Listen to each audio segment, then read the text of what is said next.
Anna Whitaker did not stop when she felt the first bullet cut the air beside her ear. She ran harder. Her boots were bleeding through the leather. Her lungs were tearing apart inside her chest. She could hear 20 horses behind her, their hooves hammering the earth like something that had already decided she was dead. The leather bag in her arms held the only thing that still mattered. Her father had died for what was inside it. She was not going to let them bury it with her. If this story moves you, please subscribe to our channel and hit that notification bell so you never miss a single episode. And drop a comment right now. Tell me what city you're watching from. I want to see exactly how far this story has traveled. Now, let's begin.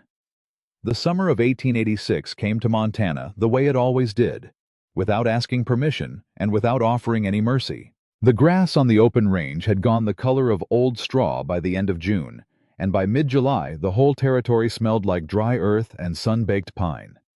The sky stayed pale most days, the kind of pale that made the horizon shimmer and trick a man's eyes into seeing water that wasn't there. Cole Bennett had lived on his land long enough to stop being fooled by any of it. Howe was 41 years old, though most men who looked at him would have guessed older. Not because he appeared frail. He didn't. Cole Bennett was built like a man who had spent his entire life working against something resistant, and his body had simply accommodated that fact. He was lean through the shoulders in a way that made him look longer than he was, and his hands were rough enough that when he gripped a fence post, you could hear the wood compress slightly in his palm. He didn't talk much. He didn't need to. The ranch was 1,100 acres of mixed grass and low timber, with a creek running along the eastern edge and a ridge of hills on the northern side that kept the worst of the winter wind off the main structure. He had built the house himself, a board at a time, over the course of 2 years after he first arrived. He had built the barn, the fence lines, the root cellar behind the house, and the small stone wall that surrounded nothing in particular except a patch of ground near the creek where he sometimes went to sit and say nothing. People in the nearest town, Harlan's Crossing, 14 miles south, knew who he was the way people knew the weather. They were aware of him, they kept an eye on him at a distance, and they didn't go looking for closer contact. That suited Cole just fine. He had lived by one rule since the day he arrived in Montana, and that rule was simple enough that even a man who didn't trust words could honor it. Stay out of other people's trouble. He had seen enough trouble in his life to know that it had a way of spreading. A man who involved himself in one fight found himself standing in the next one before the dust from the first had even settled. He had watched good men destroyed by other people's problems. He had watched families torn apart. He had watched entire communities burn because one person somewhere decided that their cause was righteous enough to pull everyone else into the fire with them. Cole Bennett wanted no part of any of it. He was fixing a fence line on the western edge of his property that afternoon when he heard the horse. Only one horse, coming fast from the south. He didn't look up immediately. Riders came through occasionally. Drifters, travelers cutting across open country to avoid the longer road. He had posted signs at every entry point to his land, and most people who read them kept moving without stopping. The ones who couldn't read sometimes pulled up at the fence line and asked directions to Harlan's Crossing or to the railroad station 12 miles further east. Cole would answer them, point them in the right direction, and go back to work. He set his post driver down and straightened when he heard the second sound. Not hooves. Footsteps. Running footsteps. That was when he looked up. She came out of the grass at a dead run, and the first thing Cole noticed was that she wasn't looking behind her. She was looking ahead. Her eyes were scanning the land in front of her, the way a person's eyes move when they are calculating. Measuring distance, looking for cover, evaluating options. She wasn't panicking. She was thinking at a full sprint, which told Cole something important before she had spoken a single word. She was wearing a frontier dress that had once been blue. He could still see the color in the fabric at her shoulders and along the collar, but the rest of it was the gray-brown of hard use, and the hem was torn in 2 places from the knees down. Her hair had come mostly free from whatever had been holding it, dark and wind-blown, and there was a long cut along her left forearm that had bled and dried and was beginning to bleed again from the exertion. She was holding a leather satchel against her chest, with both arms crossed over it, the way a person holds something they cannot afford to drop. And behind her, Still distant but getting less so with every second. Cole could hear the thunder of multiple horses. Not one or two. Many. He had been in enough situations to know the difference between a group of riders traveling together and a group of riders pursuing something. The cadence was different. Pursuit had a kind of intentional convergence to it. All that movement organized around a single point. The single point was the woman running across his land. Cole put his hand on the top of his fence post and watched her come. She saw him at about 70 yards and didn't break stride. She adjusted her direction slightly to angle toward him, and that told him something else. She wasn't running away from a specific direction. She was running toward whatever she calculated as the best available option. Right now, that was him. She was maybe 30 yards away when she stumbled. Her left boot caught on something in the grass. A rock, a root, the uneven ground. And she went down hard on one knee. She didn't make a sound when she hit. That was the part that stuck with Cole. Most people, when they fell that hard, made some kind of noise. An exclamation, a grunt, something involuntary. She went down in silence, which meant she had been in enough pain for long enough that she had stopped registering individual incidents of it. She pushed herself back up before he could take 2 steps in her direction. Please. Her voice was controlled, even at a near whisper, even with 20 riders coming up behind her. Don't send me back. Cole stopped. He looked at her for one long moment. Then he looked past her at the riders coming across his land. There were, as near as he could count, 20 of them. They were riding hard and organized, spread in a loose formation that was tightening as they converged on her position. Several of them had rifles out across their saddles. These were not men tracking an escaped animal or chasing a horse thief who'd gotten lucky. They were men who had been given a clear task and the authority and equipment to carry it out. Cole looked back at the woman. She wasn't pleading. She had asked, stated her case in 4 words, and was now standing straight and waiting for his answer. Her chest was heaving from the exertion, but her eyes were steady. They were the eyes of someone who had already thought through what happened if his answer was no. Get behind me, Cole said. She blinked. What?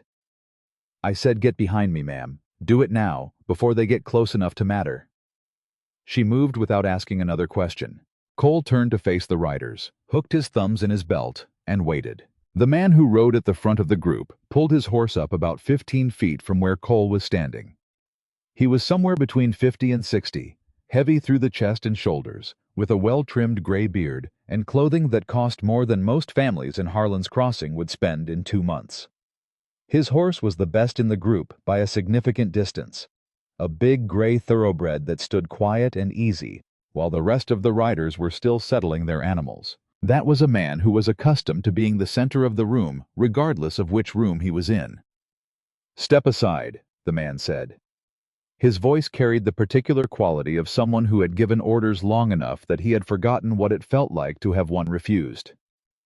You're on my land, Cole said. I'm aware of that. Then you know you'll address me before you address anyone standing on it. A small silence. The man's expression shifted slightly.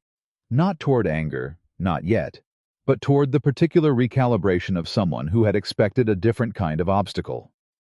Nathaniel Crow, the man said.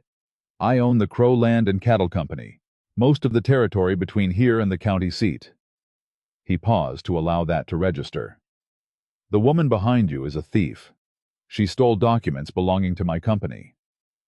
That right, Cole said. It was not a question. Those papers are my property. She has no legal claim to them. Seems like something a judge could sort out.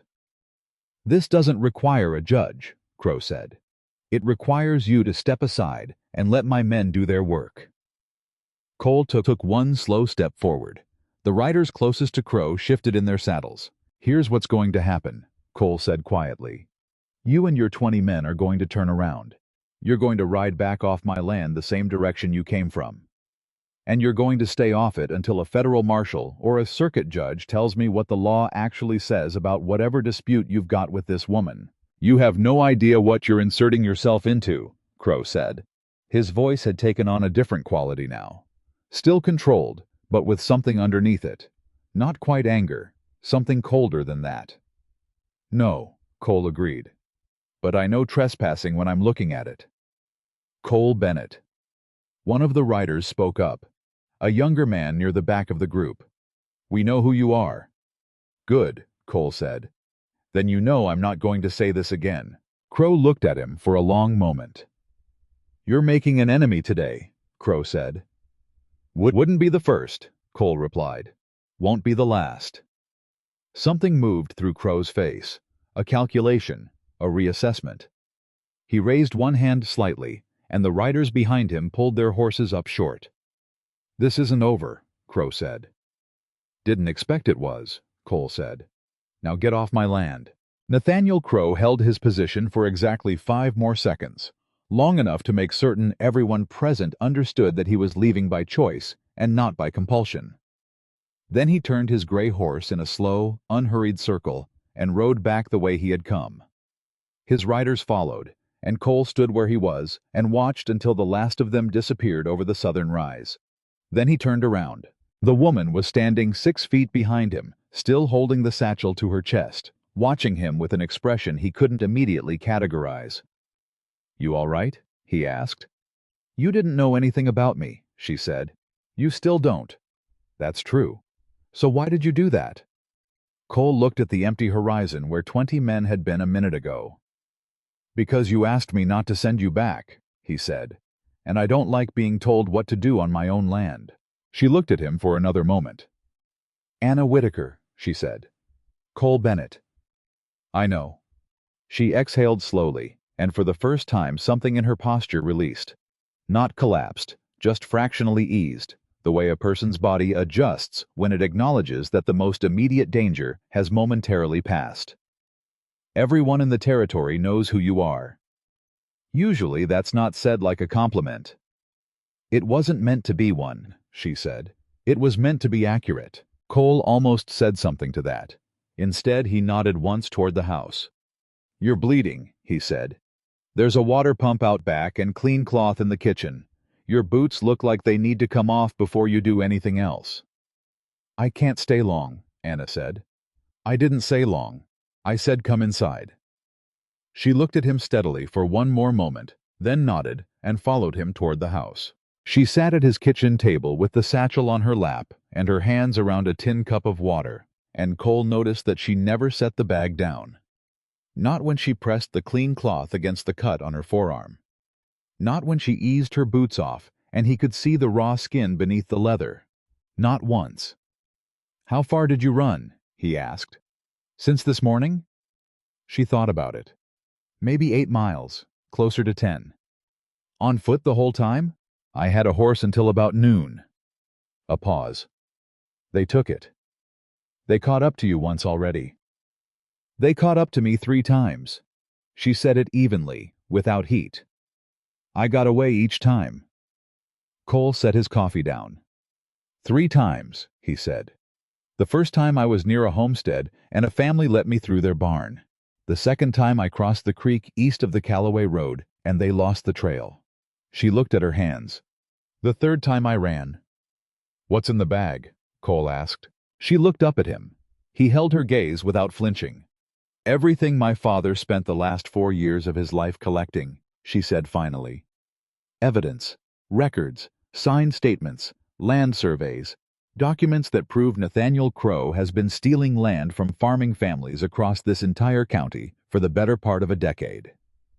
The kitchen was quiet for a moment. How many families? Cole asked. 43 that my father knew of, Anna said. Probably more we haven't found yet. He used false contracts, had families sign over land rights without understanding what the documents said. He used debt manipulation, bought up notes on struggling farms, and then called them in all at once. He used corrupted county officials to push through fraudulent title transfers.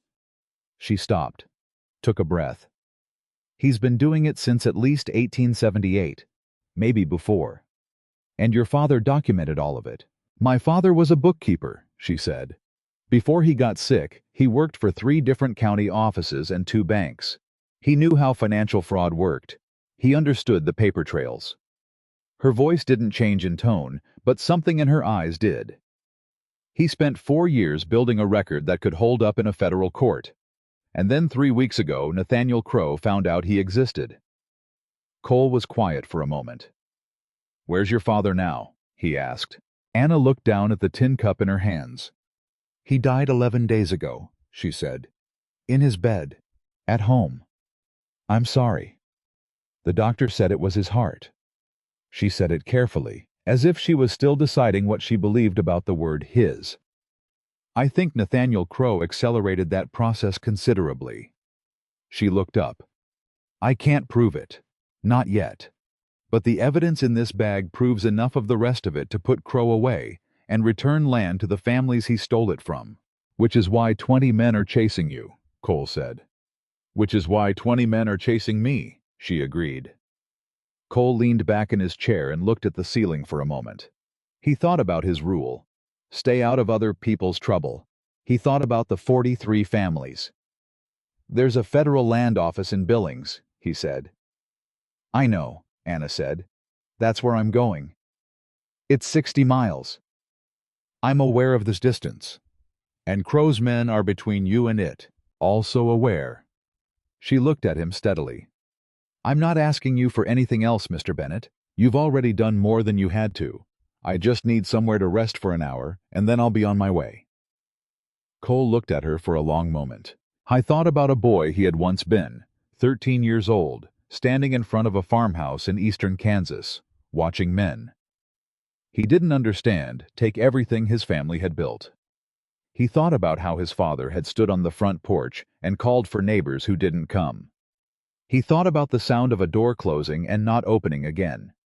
He thought about the 43 families who probably had doors just like that one. "My horse is faster than anything Crowe's men are riding," Cole said.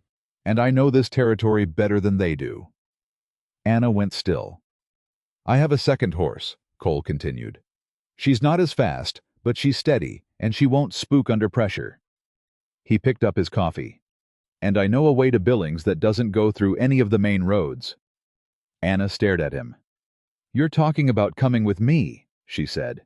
"I'm talking about making sure those documents get where they need to go," Cole said.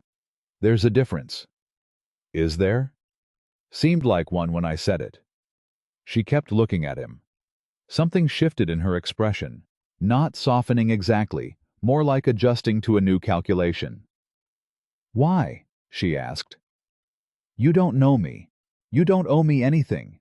You got rid of them for now, but the moment I leave your land, they'll come back for me. You could stay here and be done with it." Cole set the cup down. "My family lost their land when I was 13, he said. "Debt manipulation, false contract, same methods Crowe uses." He looked at the satchel on her lap. "Nobody came to stand beside my father." He pushed back from the table. "I've been thinking about that for 28 years. The kitchen was quiet again. Anna Whitaker looked at Cole Bennett for a long time. Then she looked down at the satchel in her hands. Then she looked back up at him. "All right," she said. "But I want to be clear about something." "Go ahead." "I'm not a woman who needs rescuing," she said. "I know what's in this bag. I know how to use it. And I know exactly what we're up against. If you're coming with me, you're not coming to save me. You're coming because you understand what this is worth." "Understood," Cole said. "And if you decide halfway to Billings that it's not worth the risk, I won't." "You don't know that yet." "No," Cole agreed. "But I've had 28 years to work up to it." She held his gaze for one more moment. Then, for the first time since she had come running out of the grass on the western edge of his property, Anna Whitaker allowed herself something that was almost a steadying breath. "We should leave before dark," she said. "We should leave before dark," Cole agreed. He stood and went to get his gun belt from the hook beside the back door, and Anna Whitaker sat at his kitchen table and pressed her hand flat against the leather satchel in her lap, and felt her father's work solid and real beneath her palm. She thought about the 43 families. She thought about the circuit court in Billings and the federal documents examiner who had agreed, in a letter that arrived 2 weeks before her father died, to review whatever evidence they brought to him. She thought about how far she had already come and how far she still had to go. And she thought, for the first time since she had started running, that she might actually make it.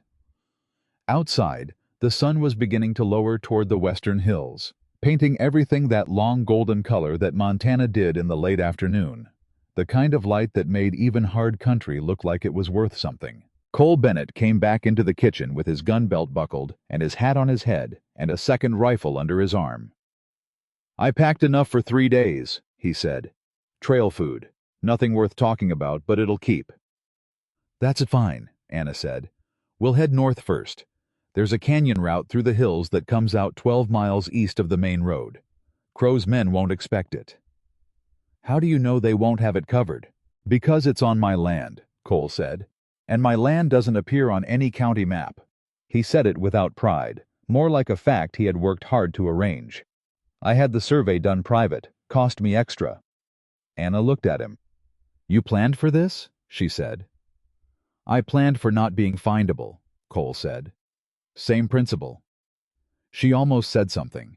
Instead, she stood, secured the satchel across her shoulder so both hands were free, and looked at him directly. "Then let's go," she said. Cole held the back door open.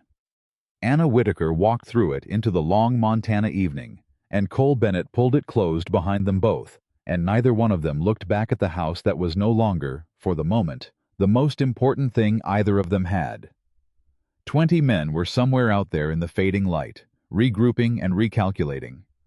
And the 2 people they were hunting were already moving in a direction no one would expect.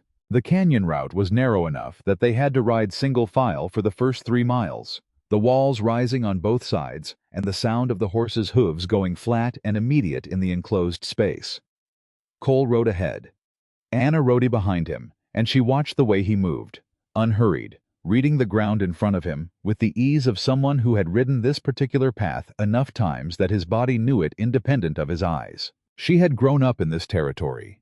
She knew land. She knew the difference between a man who was comfortable outdoors and a man who understood it. Cole Bennett understood it the way a person understands the habits of something they have lived alongside for a long time. "You ever been to Billings?" she asked, when the canyon widened enough to ride abreast. "Once," he said. 6 years ago." "What took you there?" A pause. "Registering a land claim." "This land?" "Yes." "You registered it yourself?" "I did." She thought about that. "My father always said that the first protection any land has is a clean title," she said. "Smart man," Cole said. He was. She let that sit for a moment. He was also the kind of man who believed that being right was enough, that if you documented everything correctly and followed the proper procedures, the system would eventually work. She paused. He was right about this documentation. He wasn't entirely right about the rest. "No," Cole said. "Rarely works that way." "Is that why you left wherever you came from?" He glanced at her sideways. "Kansas," he said. "I left Kansas." "Because the system didn't work." "Because by the time the system got around to working," he said, "there was nothing left that needed it." She understood what he meant without asking him to explain it. They rode on. The canyon route let them out onto a long, flat bench of land that ran northeast along the base of the hills, out of sight of the main road, and far enough from Crow's likely positions that Cole began to let himself breathe normally again. He kept watching the horizon. Old habit. He had spent enough years in situations where the horizon was the only warning he was going to get. "There's something you should know," Anna said. "Go ahead." "Crow has people in the county recorder's office in Harlan's Crossing, and he has at least one contact in the territorial marshal's office." She paused. "Which means if we try to get help through official channels before we reach Billings, there's a reasonable chance we tip him off." Cole absorbed that. "You're saying we go straight to the federal office."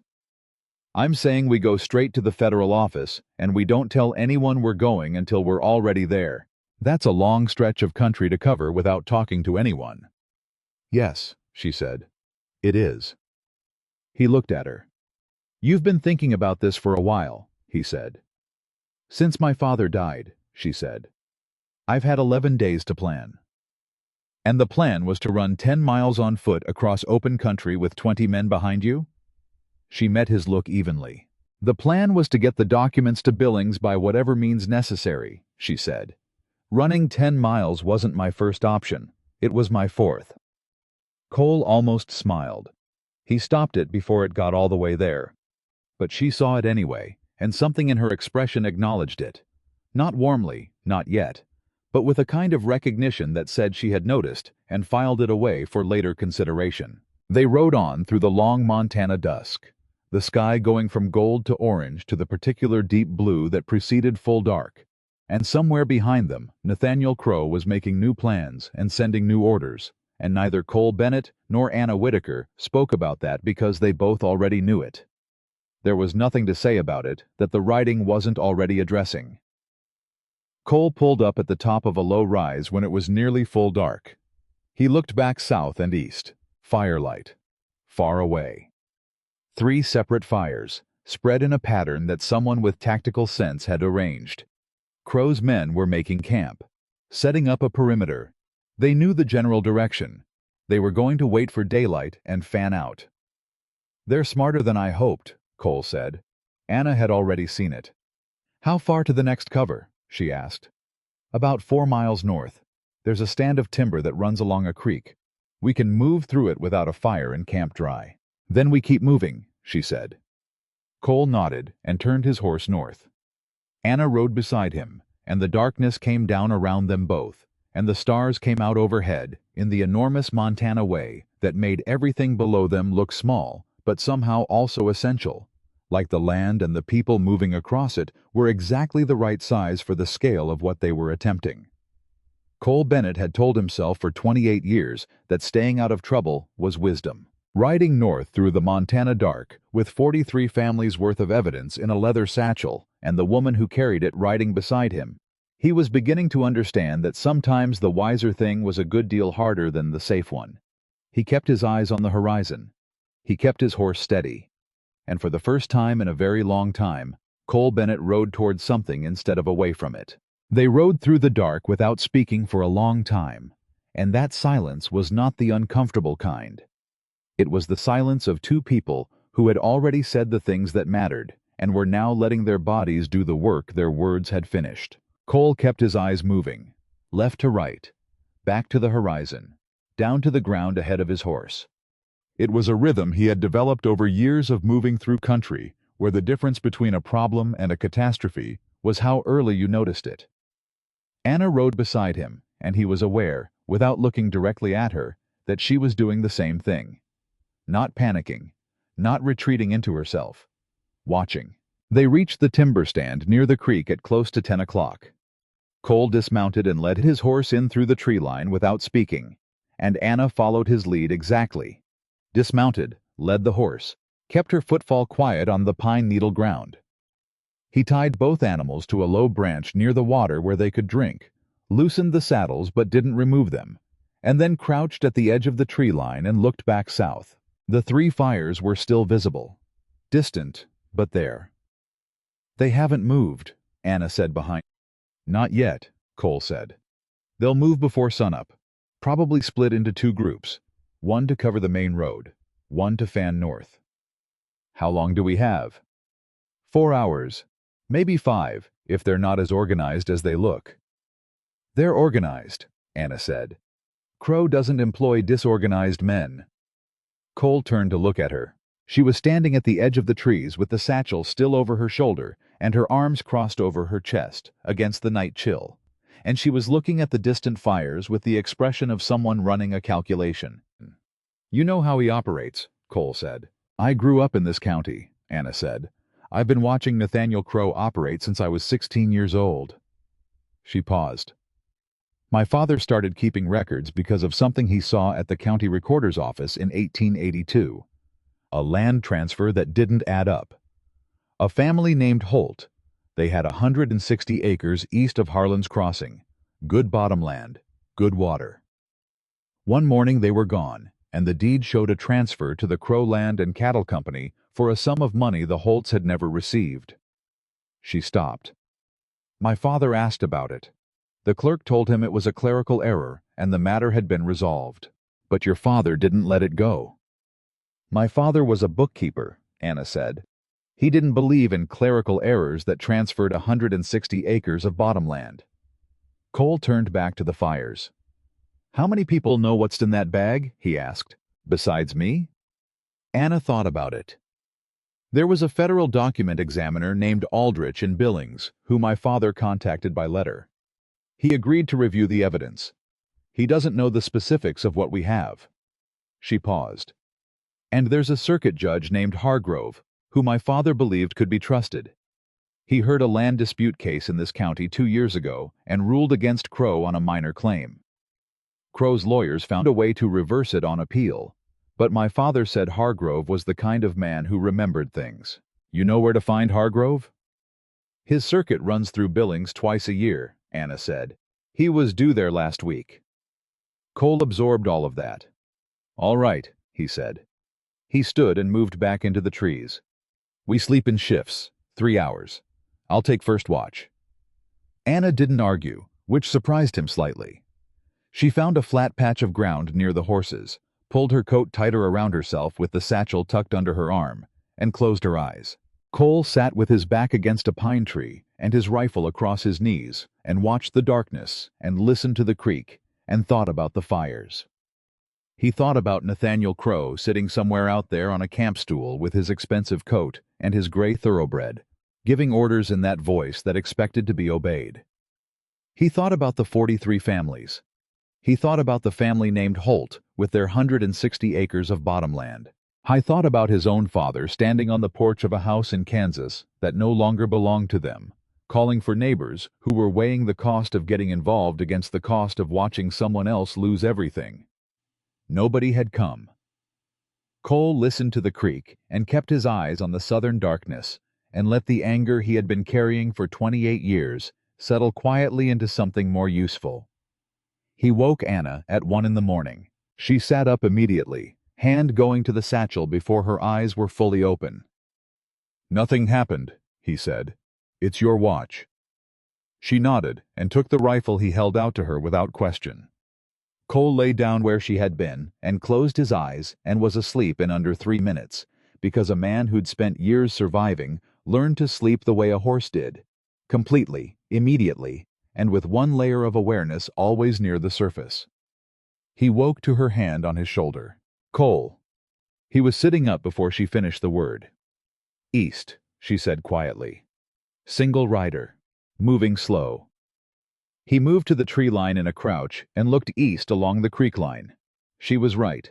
A single rider, moving at a walk, picking his way along the near bank, carrying a lantern low, which meant he was looking at the ground, looking for tracks.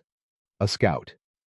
Crow had sent scouts out before dawn, which meant the man was smarter and more experienced than Cole had allowed for. How long ago did you spot him? Cole breathed. 2 minutes. He came up from the south along the creek bank. He find our entry point? Not yet. He's 30 yards downstream. Cole assessed the distance, the angles, the available cover. If the scout found where they had entered the timber, he would signal the others, and they would have riders converging from multiple directions within 15 minutes. Can we move the horses without him hearing? Anna asked. Not quietly enough. Then what do we do? Cole looked at her. You stay here, he said. Keep your hand over that horse's nose if she decides to speak. And you? He didn't answer. He handed her his rifle, drew his sidearm, and moved out of the tree line.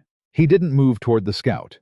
He moved laterally, downstream, and then out onto the creek bank, putting himself between the scout and the direction the man had come from.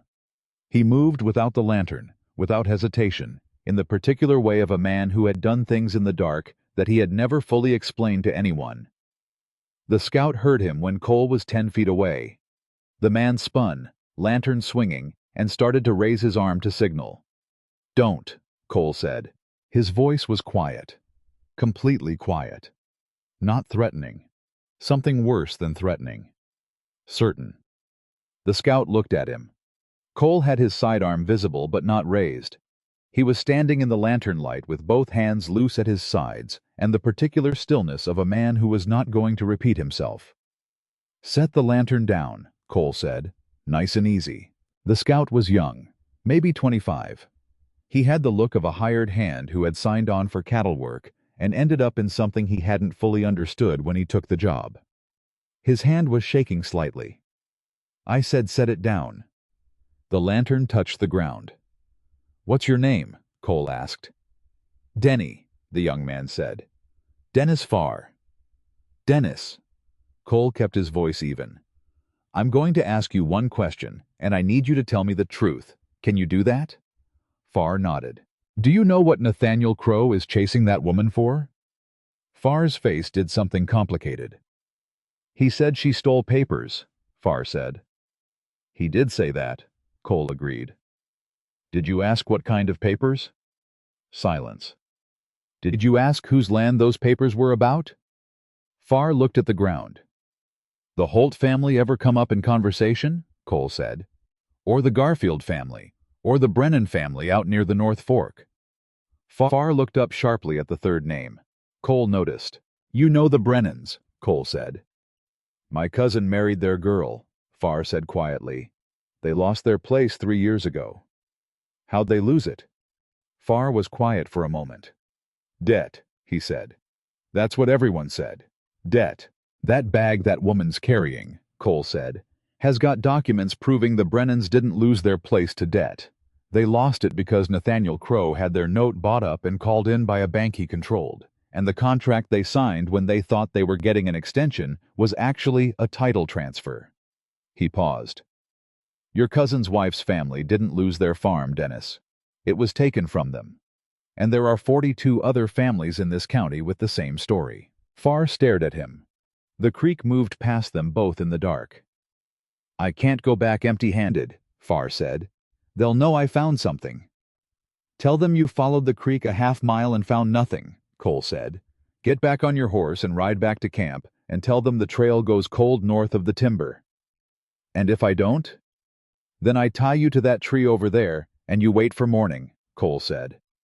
"Either way, you're not signaling tonight." Farr looked at the lantern. He looked at Cole. He looked at the lantern again. "The Brennans," he said quietly. "You're saying they could get their place back?" "If those documents reach the federal land office in Billings," Cole said, "there's a federal examiner and a circuit judge who can answer that better than I can. But yes, that's what those documents are for." Farr picked up the lantern. He turned it down until it was nearly out. "Creek goes north another half-mile before it bends east," he said, without looking at Cole. "If you're heading for the benchland, there's a crossing at the bend that won't leave tracks in the bank. Rock bottom." He turned and walked back downstream. Cole stood in the dark and listened until the footsteps were gone. Then he went back to the trees. Anna was standing at the edge of the timber with both rifles and both horses ready. "What did you say to him?" she asked. "The truth," Cole said. "Just the truth?" "The truth about the right thing." He took the reins of his horse. "Turns out that's sometimes enough." They crossed the creek at the rock-bottom ford the scout had told them about, and the horses' hooves didn't mark the bank on either side. And by the time the first gray light began to come up in the east, they were already 4 miles north of the timber stand and moving at a steady pace across the benchland that ran toward Billings. Cole watched the horizon behind them for a long time before he let himself believe the immediate danger had passed. "He could have signaled," Anna said. "He could have," Cole agreed. "Why didn't he?" Cole thought about it. "Because somebody said his cousin's wife's name," he said, "and it made the whole thing real to him." Anna was quiet for a moment. "My father used to say that corruption survives on abstraction," she said. "The moment you make it specific, names, faces, families, it becomes harder to pretend it isn't happening. Your father sounds like he was a wise man." "How was a bookkeeper who got angry about a land transfer?" Anna said. "That's what started all of it." She paused. "He didn't set out to be brave. He set out to correct a mistake. And then he found another mistake behind it. And another one behind that." She was quiet for a moment. "He told me once that he wished he'd never looked at that first record. Because once you see something like that, You can't put it back. Could you? Cole asked. If you could go back and not know any of it, would you? She looked at him. No, she said, without hesitation. He nodded once and turned his eyes back to the ground ahead. They rode for 2 hours before the first real problem announced itself. The road they needed to cross, the main route north to Billings, was occupied, not by Crow's men, which would have been one kind of problem, by a roadblock. 3 men with a wagon pulled sideways across the road and a hand-lettered sign Cole couldn't read from a distance. County checkpoint, Anna said, her voice dropping. Crow has county officials in his pocket. If they're checking papers. We don't use the road, Cole said. The terrain east of here is rough. It'll add 6 hours. Better than 6 minutes with a county official who answers to Crow. He turned his horse east before she could answer. She followed without argument. The rough terrain was exactly that. 2 hours of broken country. Ravines, loose shale, timber so thick in places they had to dismount and lead the horses through by hand. Cole moved with the methodical patience of someone who had learned long ago that cursing the ground didn't make it flatter. Anna moved the same way, and he noticed that she didn't complain. Not once. She stumbled twice in a rocky section and caught herself both times without a sound and kept going. They came out onto better ground mid-morning and stopped to water the horses at a stock tank near an abandoned homestead. Cole looked at the structure. What remained of it? Walls standing on 3 sides. Roof caved in at one end. A well that had been filled in with dirt. Whose place was this? He asked. Anna looked at it. Garfield family, she said quietly. Benjamin Garfield and his wife. 3 children. She paused. They moved to her sister's place in Wyoming in 1883, before my father started keeping records, so we don't have the full documentation on this one. But my father had notes. She looked at the collapsed roof. They'd been on this land since 1871. 12 years, and then nothing. Cole looked at the filled-in well. Crow filled it in, Anna said, after they left, so nobody could come back and use the land without his say-so. He looked at the filled well for a moment longer. Then he looked at Anna. How are you doing? He asked. She blinked. I'm fine, she said automatically. That wasn't what I asked. She looked at him. Something in her expression shifted. Not much. Just enough to show that the question had reached somewhere below the surface where she had been operating. I'm tired, she said finally. I'm angry. She stopped, started again. My father died 11 days ago, and I haven't had a single day to just be sad about it, because the moment he was in the ground I had to start running. Cole nodded. That's a hard thing, he said. Yes, she said. It is. They stood by the stock tank in the quiet of the abandoned homestead for a moment, and Cole didn't try to say anything else about it, which Anna noticed and appreciated in a way she wasn't ready to put into words. We should keep moving, she said. We should, he agreed. They mounted and rode. 30 minutes later, the second problem announced itself. Not a roadblock, not Crow's men. A rider coming toward them from the north. Alone. Moving at a purposeful pace that wasn't quite a gallop, but was faster than casual. Cole's hand moved to his sidearm. The rider pulled up at 50 yards and raised one open hand. Bennett. Cole went still. He knew the voice. Tom Riley, he said, letting his hand fall away from the gun. He spoke to Anna without looking away from the approaching rider. He's a cattle broker out of Billings. I sold him stock twice. He stopped. He shouldn't be out here. Tom Riley was a compact, quick-moving man in his middle 50s with a weathered face and the habit of talking the way he rode, direct, no wasted motion. He pulled up alongside them and looked at Cole, and then at Anna, and then at the satchel over Anna's shoulder, and something moved across his face that wasn't quite surprise. You're taking her to Billings, Riley said. It was not a question. How do you know about her? Cole said. Because I rode from Billings this morning specifically to find you. Riley looked back over his shoulder toward the north. You can't go into Billings by the main road. Why not? Because Crow's got men there already, Riley said. He sent riders ahead last night. Fast horses, straight road. They beat you by 4 hours. He looked at Cole directly. They're watching every entrance to the town, and they've got someone at the federal land office. Cole felt the weight of that settle. How do you know all of this? Anna asked. Riley looked at her. Because one of the men Crow hired to watch the Billings Road was a man who used to work my ranch, Riley said. He came to me this morning and told me what he'd been asked to do. A pause.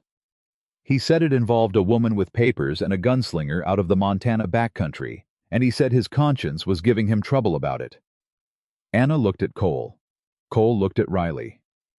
How many men does Crow have in Billings? Cole asked. 6 at last count, possibly more by now. Riley reached into his coat and produced a folded piece of paper. The examiner, Aldrich. He's been told you're coming. He's not at the federal land office right now. He moved his location this morning when he heard Crow had people watching the building. Riley handed the paper to Cole.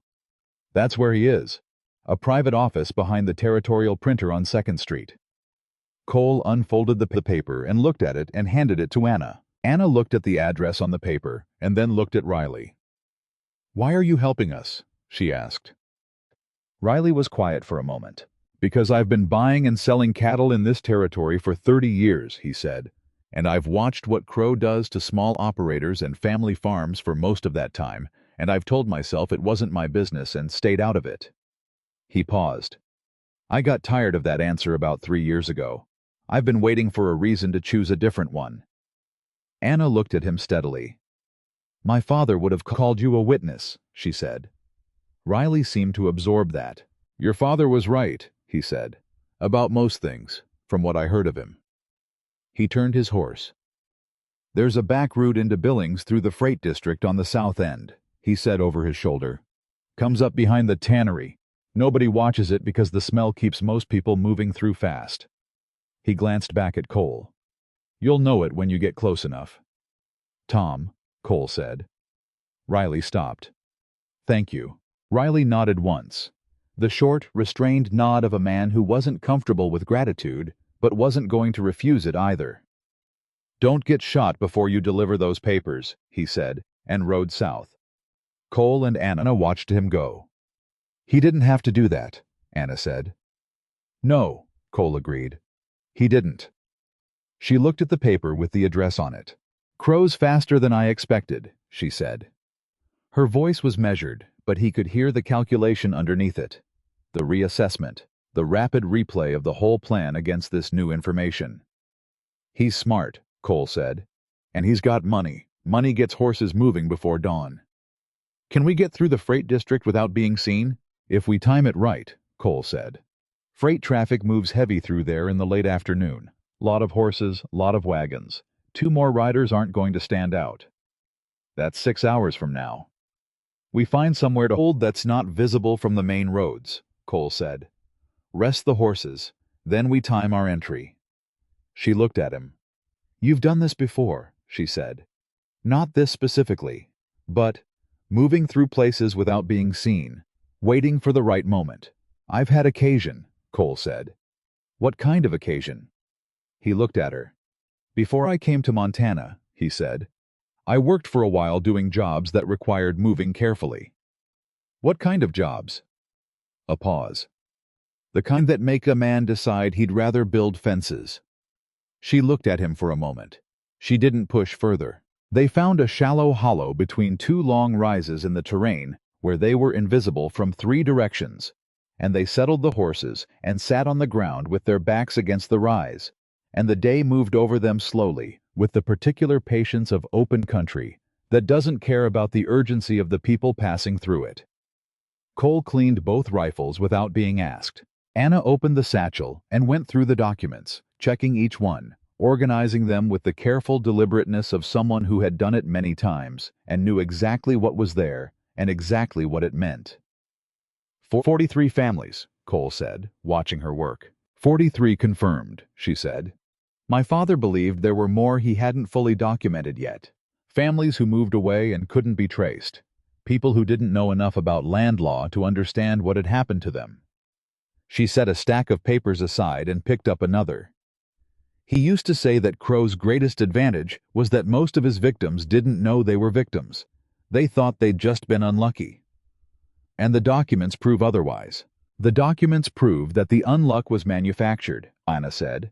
Every family, every case, there's a paper trail that leads back to Crow's operation. Controlled banks, corrupted officials, falsified records. She looked up. It's meticulous work.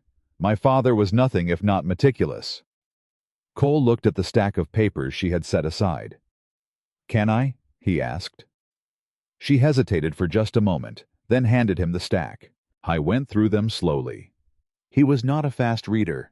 He had taught himself from whatever was available in a childhood that didn't prioritize books.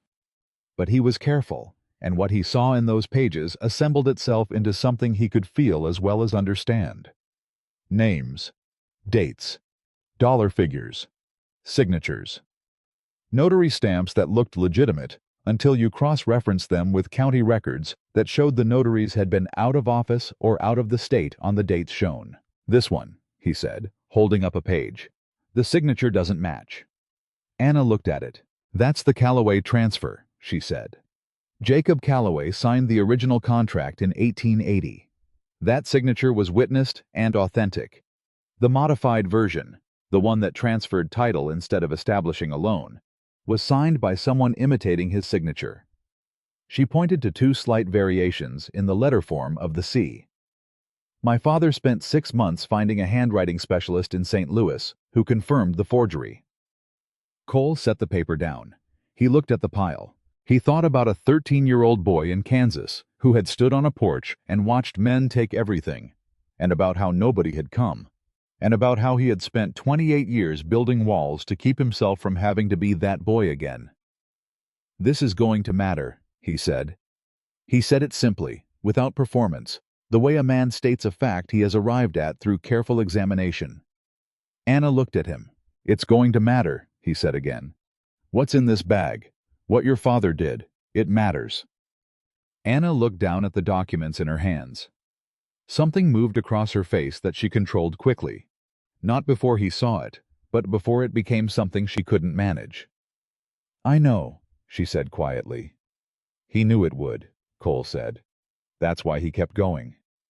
She didn't answer that. She didn't need to.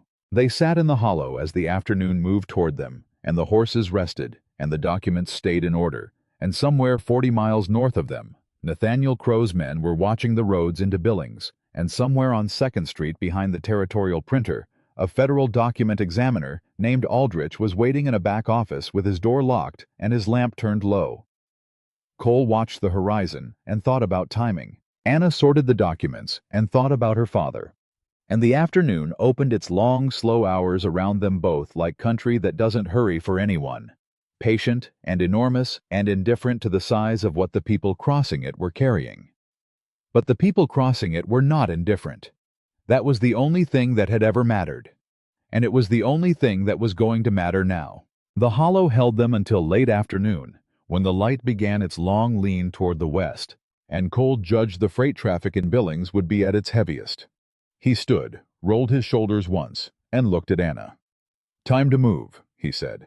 She was already putting the documents back into the satchel, her fingers working the buckles with the efficiency of someone who had opened and closed that bag enough times in the past 11 days that the motion had become automatic. She stood without being helped and settled the strap across her shoulder and looked at him with eyes that were tired but completely clear. How do we handle the checkpoint if there is one on the freight road? She asked. We don't stop, Cole said. We keep moving and we look like we belong. People challenge what looks uncertain. They let through what looks like it knows where it's going. And if someone recognizes you? Then we improvise, he said, and swung up onto his horse. She mounted without another word. They came into the southern edge of Billings, with 30 wagons and twice as many horses for company, moving through the freight district in the thick of the late-day traffic exactly the way Cole had described. 2 riders among many, moving with purpose, looking at nothing that required explanation. The smell from the tannery was exactly what Tom Riley had promised, and it did exactly what he said it would, driving most attention inward and most people through the area at an accelerated pace. Nobody stopped them. Nobody looked twice. Cole kept his hat low and his pace steady, and his eyes moving in the particular way that looked like nothing from the outside, and was doing considerable work on the inside. They tied the horses in a narrow passage behind a cooperage on the south side of 2nd Street, and Cole checked the address on Riley's paper one more time against the buildings facing them.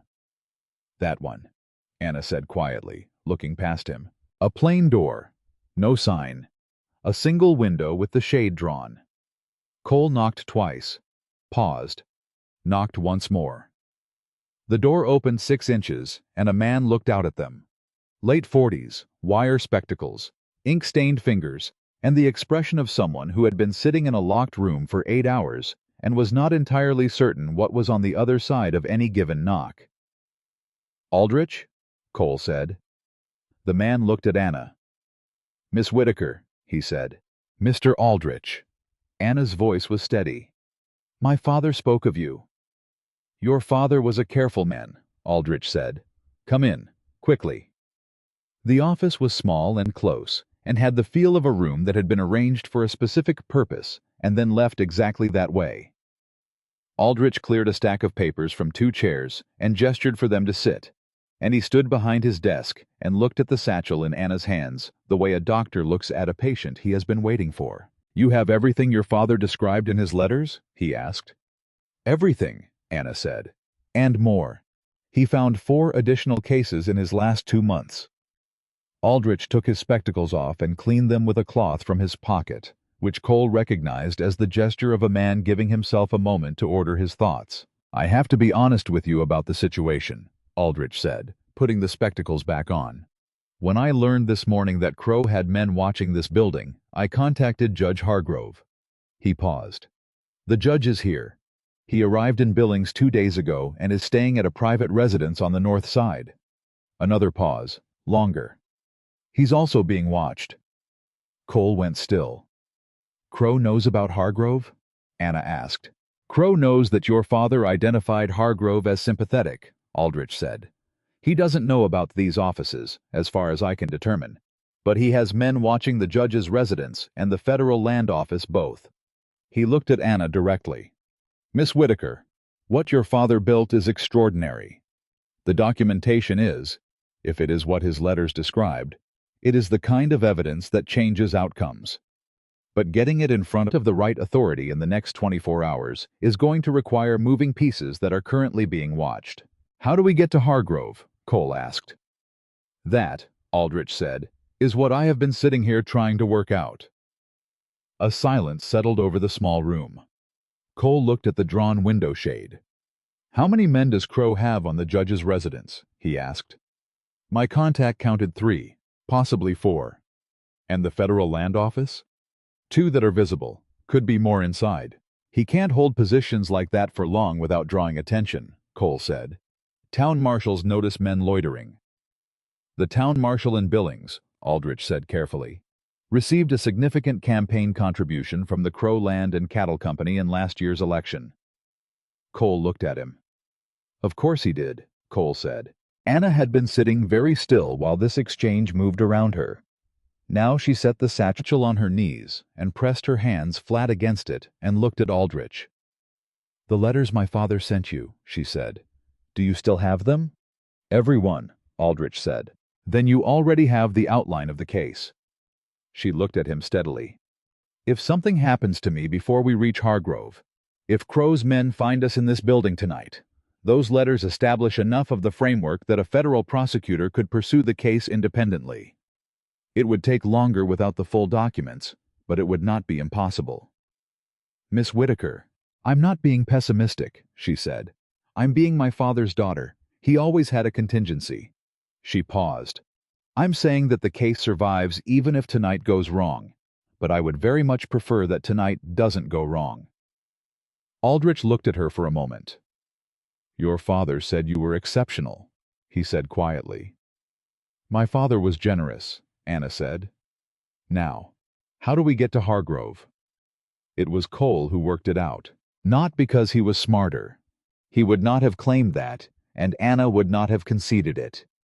But because the problem was a specific kind of problem, the kind that involved moving through spaces that were being watched, and that was a kind of problem he had spent years becoming very good at solving. He laid it out simply. Aldrich would send a message to a contact who regularly delivered goods to the private residence where Hargrove was staying. The delivery would happen at dusk, which was in 40 minutes.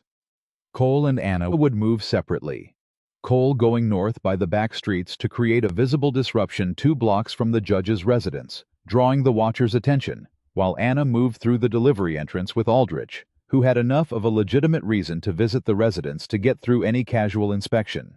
"You're using yourself as a distraction," Anna said. "I've been used for worse purposes," Cole said. "If Crow's men recognize you—" "They know who I am," Cole said. "That's the point. A man who sheltered you and backed down 20 riders on his property showing up in Billings is interesting enough to watch."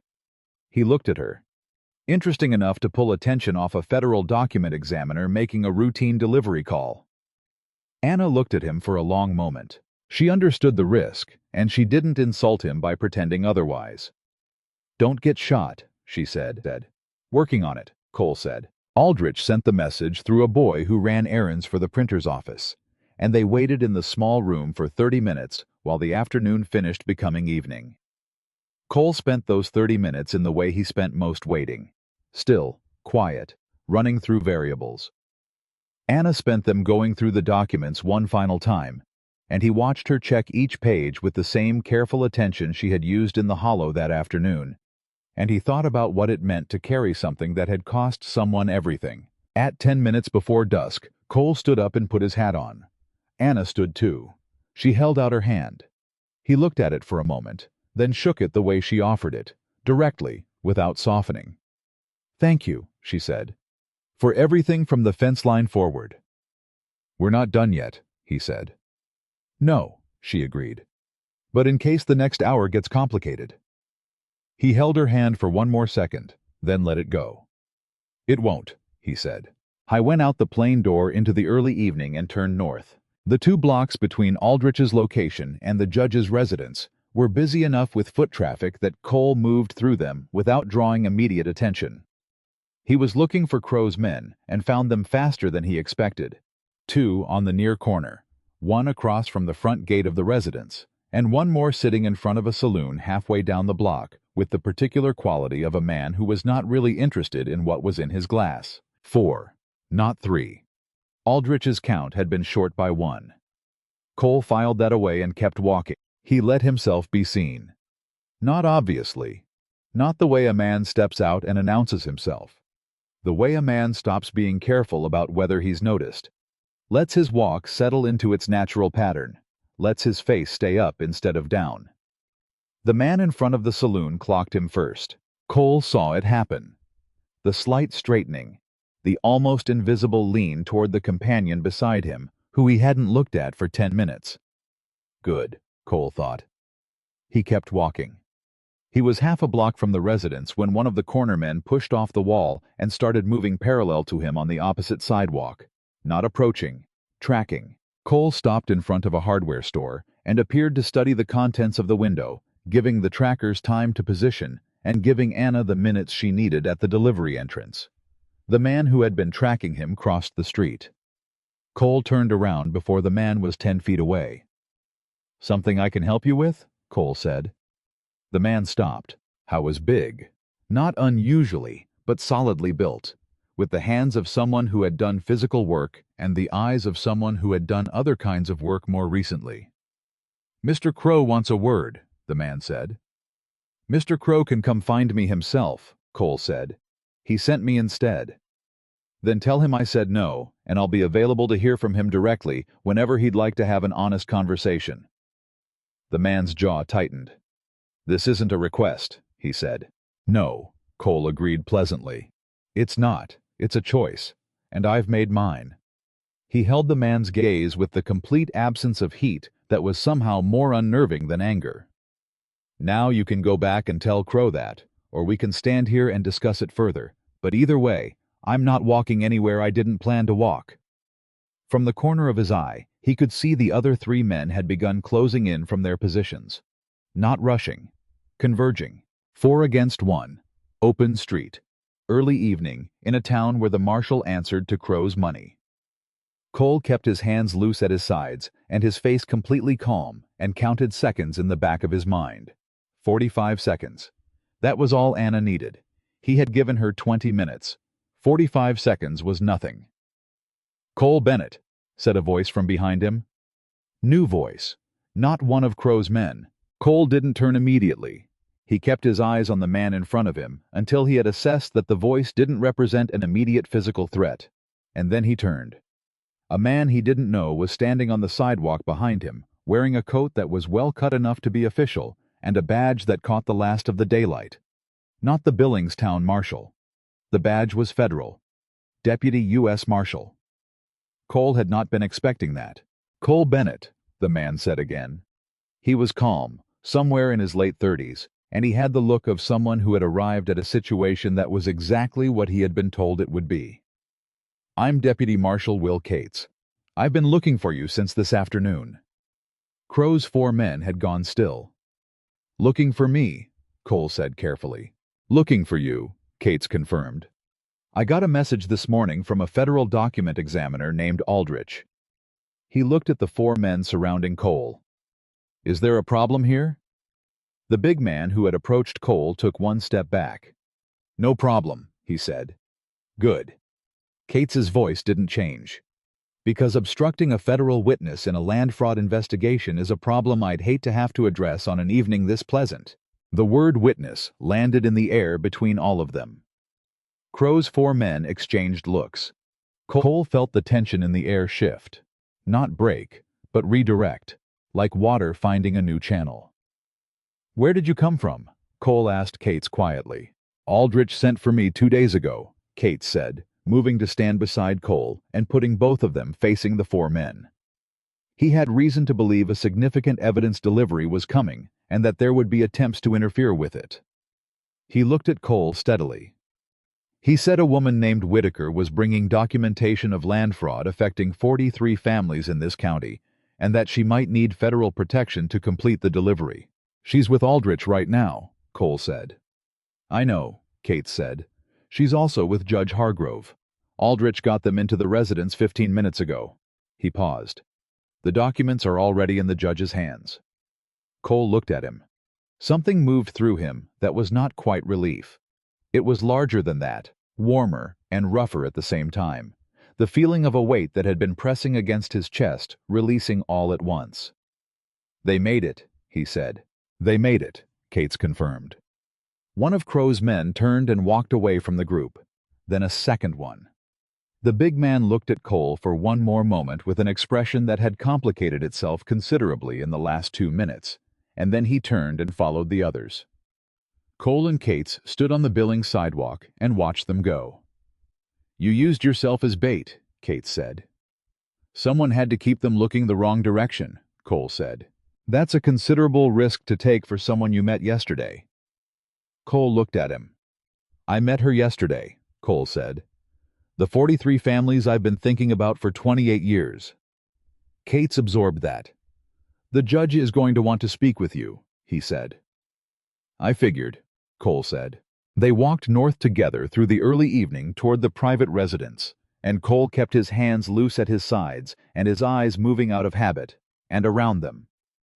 Billings went about its business in the ordinary way of a town that didn't yet know that something extraordinary was happening in a private office on the north side. Judge Hargrove was a tall, thin man with a manner that reminded Cole of a good rifle, precise, well-maintained, and suggesting at all times that it was capable of more than you were comfortable with if you were on the wrong side of it. He was seated at a desk with Anna's documents spread before him and his reading spectacles on his nose, and the particular quality of a man who was reading carefully instead of fast. Anna was sitting across from him. She looked up when Cole came through the door. Something in her face released. Not dramatic. It wasn't that kind of moment, and she wasn't that kind of person. But he saw it.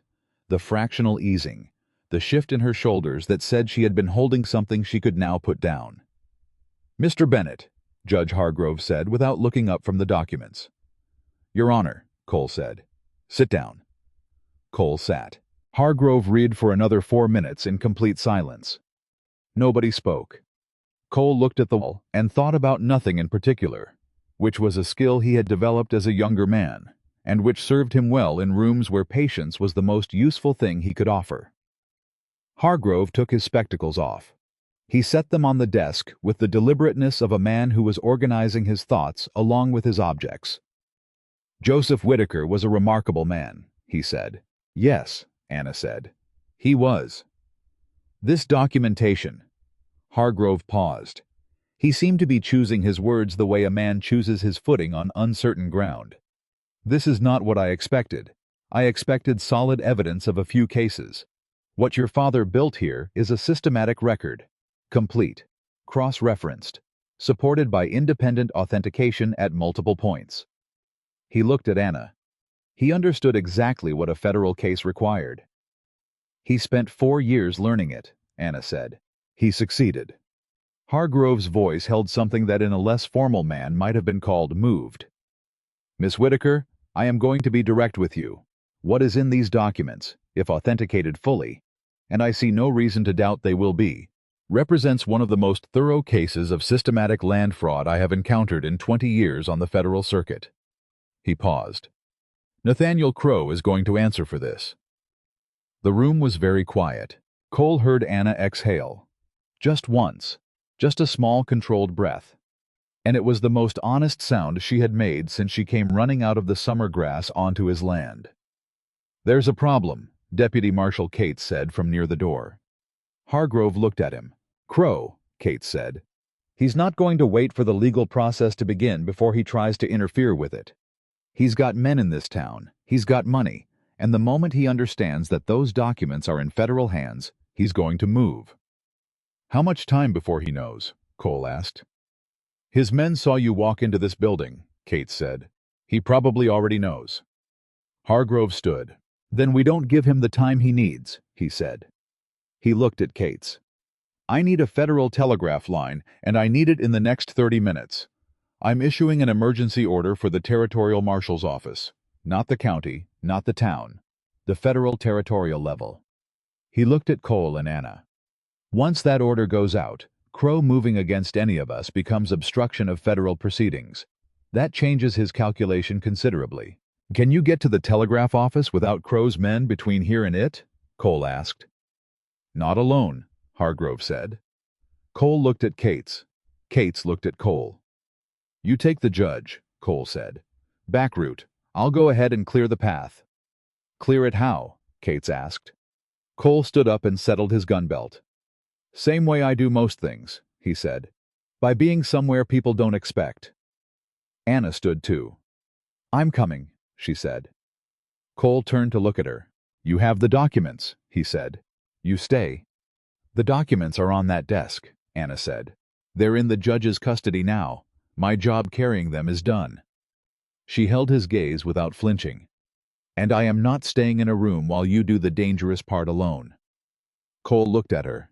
He thought about saying something, between the face it showed and the structure underneath. They were 2 blocks from the telegraph office when Crowe's men found them. Not 4. 7. They came from 2 directions simultaneously, which meant someone had been watching the residence from a position Cole hadn't identified, and they had communicated fast enough to cut off the route. Cole pulled up short and felt Anna beside him and put one hand back without thinking, not to stop her. She wouldn't be stopped. But to confirm she was there. She was there. Bennett. The voice came from the front of the group. Nathaniel Crowe himself, sitting on his gray thoroughbred in the dark. He had come in person this time. Cole understood what that meant. Crowe had decided the situation required a different kind of resolution than hired men could provide. 7 men, Cole said conversationally, to no one in particular. Started with 20, losing ground. This ends here, Crowe said. His voice had lost the boardroom quality it had carried on Cole's property. There was something underneath it now. Not quite desperation, but the aggressive quality of a man who can see something slipping and is not accustomed to that sensation. The documents are already with Judge Hargrove, Anna said from beside Cole. Her voice was completely steady. Crowe looked at her. Whatever your father built, he said, it won't survive what's coming. Courts take time. Appeals take time. I have lawyers that— I know what you have, Anna said. I've spent 4 years cataloging it. She took one step forward. Mr. Crow, I want you to hear me clearly. Those 43 families are going to get their land back. That process has already started. You can make tonight violent, and Deputy Marshal Cates will add obstruction of federal proceedings to the charges, or you can get out of this street and let us pass. Crow stared at her. Cole watched his face in the low light. He watched the moment, the precise moment, when Nathaniel Crow understood that the thing he had been preventing for 4 years had already happened. The documents were in federal custody. The judge had seen them. The process had started.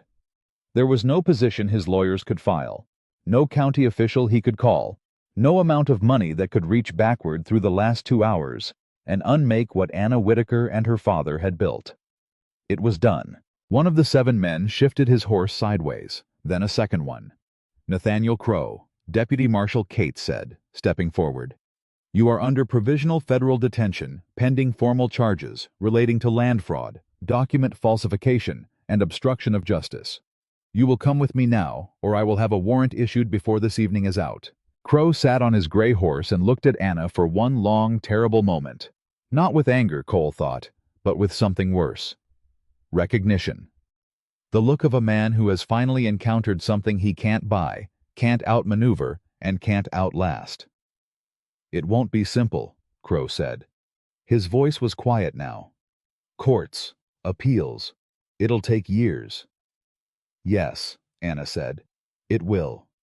She looked at him without blinking. My father knew that. He built the case to last years. He built it to win. Crow looked at her one more moment. Then he dismounted. He handed the reins to the man beside him and looked at Cates and said, I'll want my attorneys. You'll have them, Cates said. 2 of Crow's 7 men rode away before anyone could address them. The other 5 sat their horses in uncertain arrangements, looking at each other and then at their employer being walked toward the federal marshal's custody, and one by one the calculations moved across their faces. The math of loyalty against consequence. And the math came out the same way it almost always did. Cole watched them go. He watched until Crow was in Cates's custody and the street had thinned. Then he turned to Anna. She was standing in the dark with her hands at her sides and her head slightly bowed, and the satchel was gone from her shoulder for the first time since she had come running across his land, left behind with Hargrove, in federal hands, doing exactly what her father had meant for it to do. She looked up and found Cole looking at her. He's going to fight it, she said. Every step. Probably, Cole said. It could take years. Likely will. And some of those families won't get everything back, she said. Some of the land will have changed hands too many times. Some of the damages can be addressed financially, but not— She stopped. Not the way they actually want to be addressed. No, Cole said. She looked at him. But some of them will, she said. Some of them will, he agreed. She looked at the street where Crow had been standing. Something moved through her face. Not triumph, which Cole respected. Something quieter and more personal than triumph. The look of someone who has carried a thing a very long way and can finally feel the weight of it lifting. He knew he was going to die before he finished it, she said. My father. He knew his heart was failing, and he kept going anyway. Her voice was steady. He told me the month before he died that he wasn't afraid. He said he just needed enough time to make it count. Cole looked at her. He had enough time, Cole said. Anna Whitaker stood in the dark street of Billings, Montana, in the summer of 1886, and she pressed her lips together and nodded once. The short, restrained nod of a woman who was not going to cry in a public street, but was going to acknowledge, in the smallest possible way, that something enormous had just been completed. He had enough time, she said. Around them, the town moved and breathed and went about the ordinary business of an evening, and above them, the Montana sky had come fully dark and was doing what it always did, opening up into something vast enough to make everything below it look both insignificant and, somehow, exactly as important as it needed to be. They put Nathaniel Crow in a federal holding room that night, and Deputy Marshal Cates sat outside the door with a rifle across his knees, and the town of Billings went to sleep, not knowing that the most powerful landowner in 3 counties had just run out of room to run. Cole and Anna didn't sleep. They sat in Aldrich's back office with the lamp turned low and cups of coffee that had gone cold, and Aldrich went through the documents one more time with the methodical care of a man who understood that what he was holding was going to be examined by people looking for any reason to question it. He made notes in a small leather book. He asked Anna questions, and she answered every one of them without hesitation. And Cole sat in the corner and listened and thought about how a bookkeeper from a small county office in Montana had built something that a federal examiner was now calling extraordinary. "The Callaway forgery," Aldrich said at one point. "Your father's correspondence with the handwriting specialist in St. Louis. Do you have the original letters?" "In the satchel," Anna said. "Back pocket, left side. He kept them with the Callaway material specifically." Aldrich found them and read them and made more notes. "This is going to hold," he said quietly, more to himself than to either of them. "I know," Anna said. Cole looked at her across the small room. She was exhausted in the way a person gets exhausted after they have been running on something other than rest for long enough that the body doesn't quite know what to do when the immediate danger passes. Her eyes were clear, but the skin beneath them had gone the color of old paper, and the hand resting on the table beside her cold coffee had a slight tremor that she either didn't notice or was choosing not to address. He thought about saying something about it. He decided not to. She would sleep when she was ready to sleep, and she would decide when that was. Aldrich finally set his pen down at close to 2 in the morning and looked at both of them over his spectacles. "Judge Hargrove is issuing formal orders first thing in the morning," he said. "Federal summons for the county recorder, the 2 bank officials named in the documents, and the deputy assessor." He paused. "And of course the formal charges against Crow will be filed before noon." "What about the families?" Anna asked. "The 43 families.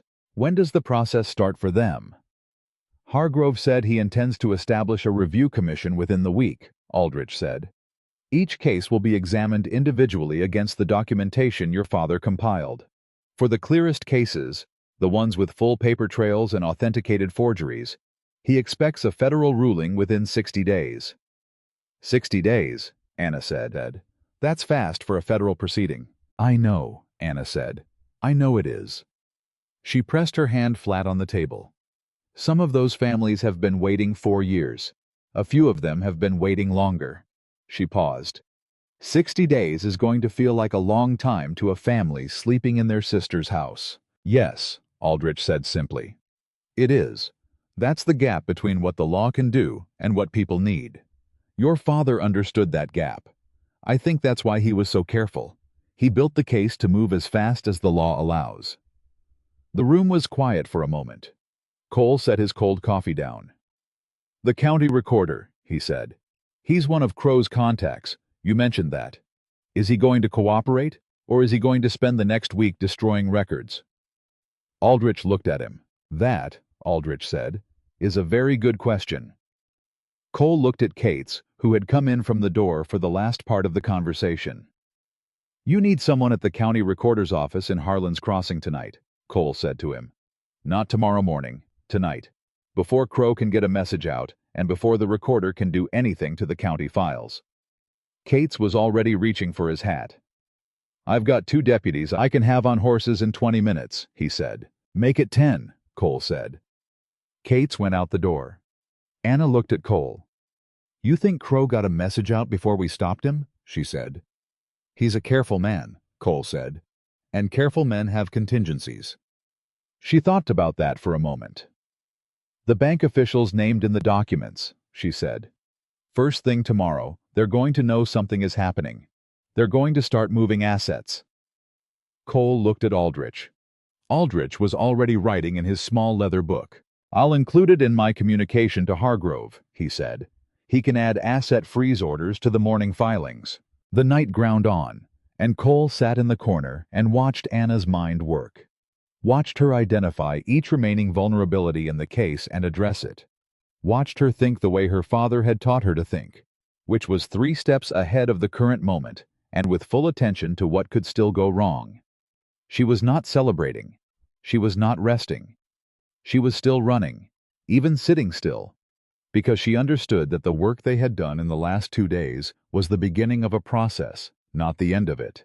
Around 3 in the morning, she stopped talking mid-sentence, and her head dropped forward slightly, and Cole crossed the room quietly and said her name once, and she startled awake and looked at him with momentary confusion that cleared almost immediately.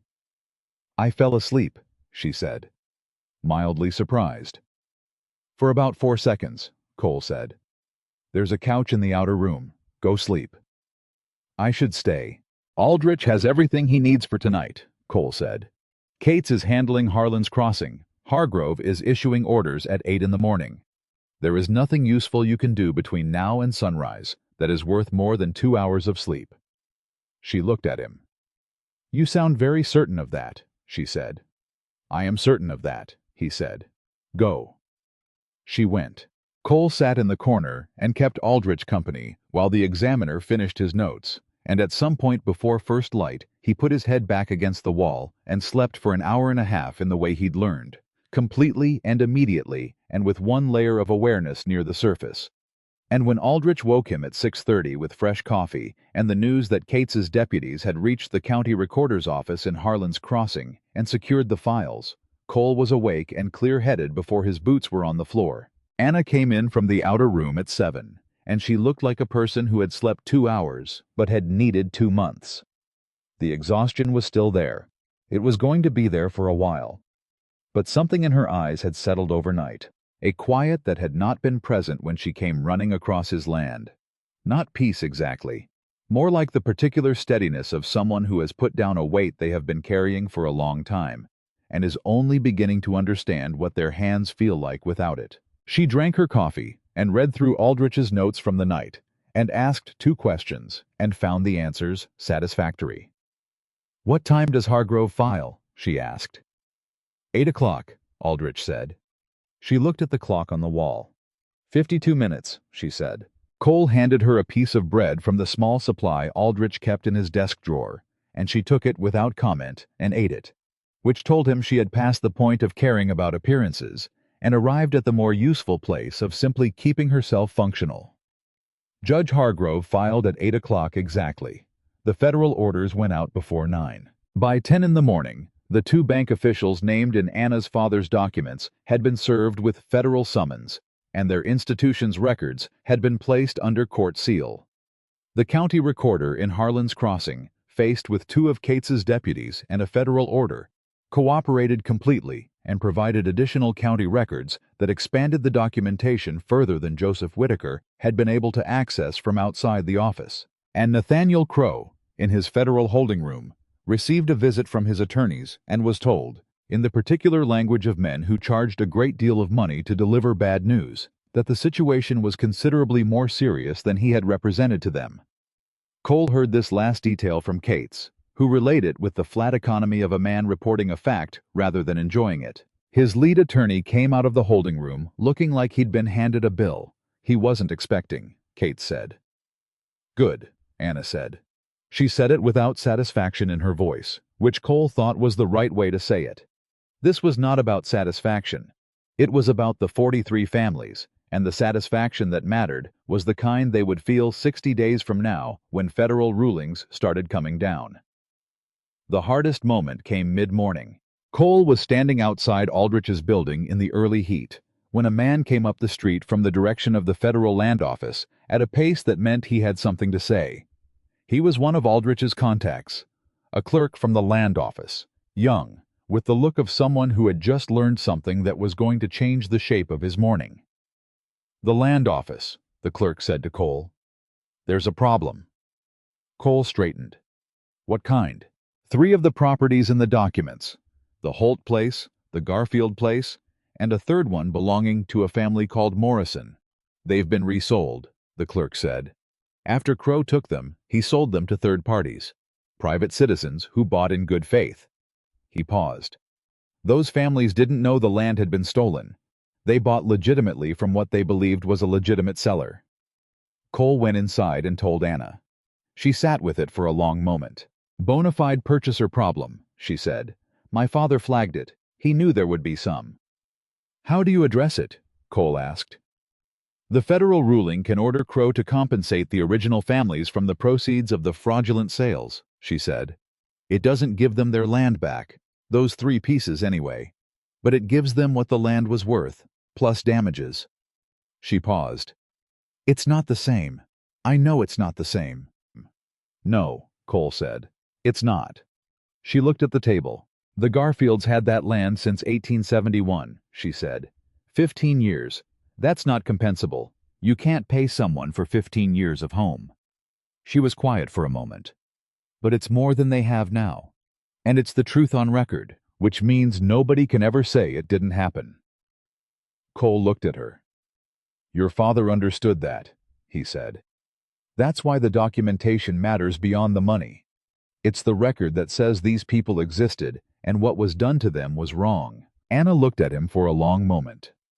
Yes, she said. That's exactly right. The morning moved forward with the particular momentum of a legal process that has been set in motion and cannot easily be stopped, which is one of the few things the law does that actually functions in the favor of people who need it. Hargrove was issuing orders. Cates was executing them. Aldrich was preparing the formal evidentiary submission. The machinery, slow as it was, had engaged. And then the second twist came. It came in the form of a man named Gerald Finch, who appeared at Aldrich's door at 11:30 in the morning and asked to speak with whoever was handling the Crow case.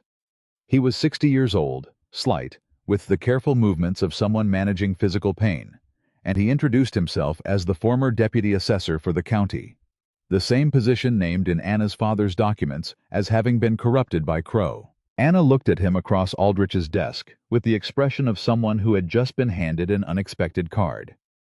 You're in the documents, she said. I know, Finch said. My father documented payments made to you through a Crow-controlled account in 1880 and 1881, she said, totaling $430, Finch said.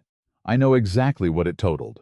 He sat down without being invited to, which told Cole the man was past the point of social niceties. I took the money.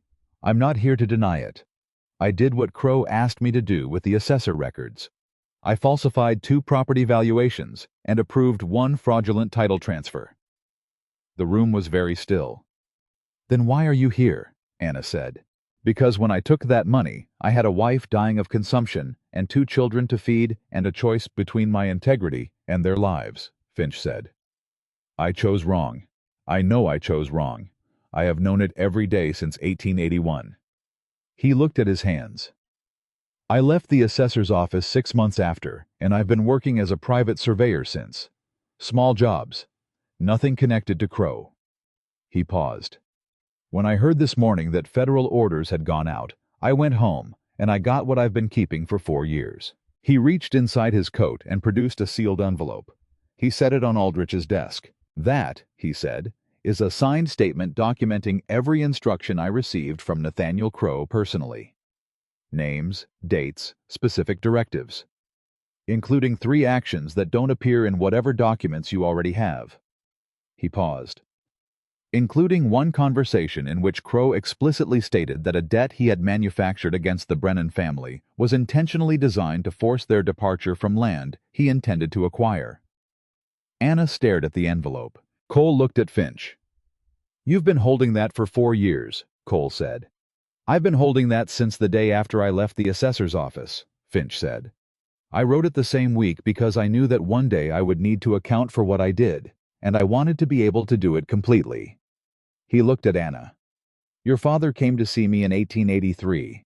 He knew I had worked for the assessor's office during the relevant period. He was very careful in how he asked his questions. Did he know, Anna asked, that I'd been paid? Finch paused. I think he suspected. He didn't push it. He took what I could give him honestly and thanked me and left.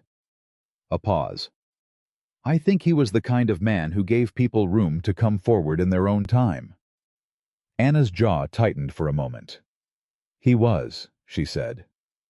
I'm sorry I didn't do it sooner, Finch said. I'm sorry I didn't do it while he was still alive to see it. He looked at the envelope on the desk. But I'm here now. Aldrich picked up the envelope. Cole watched Anna. She was looking at the table, and the expression on her face was the most complicated thing he had seen in 2 days of considerable complexity. Grief and gratitude and anger and something else.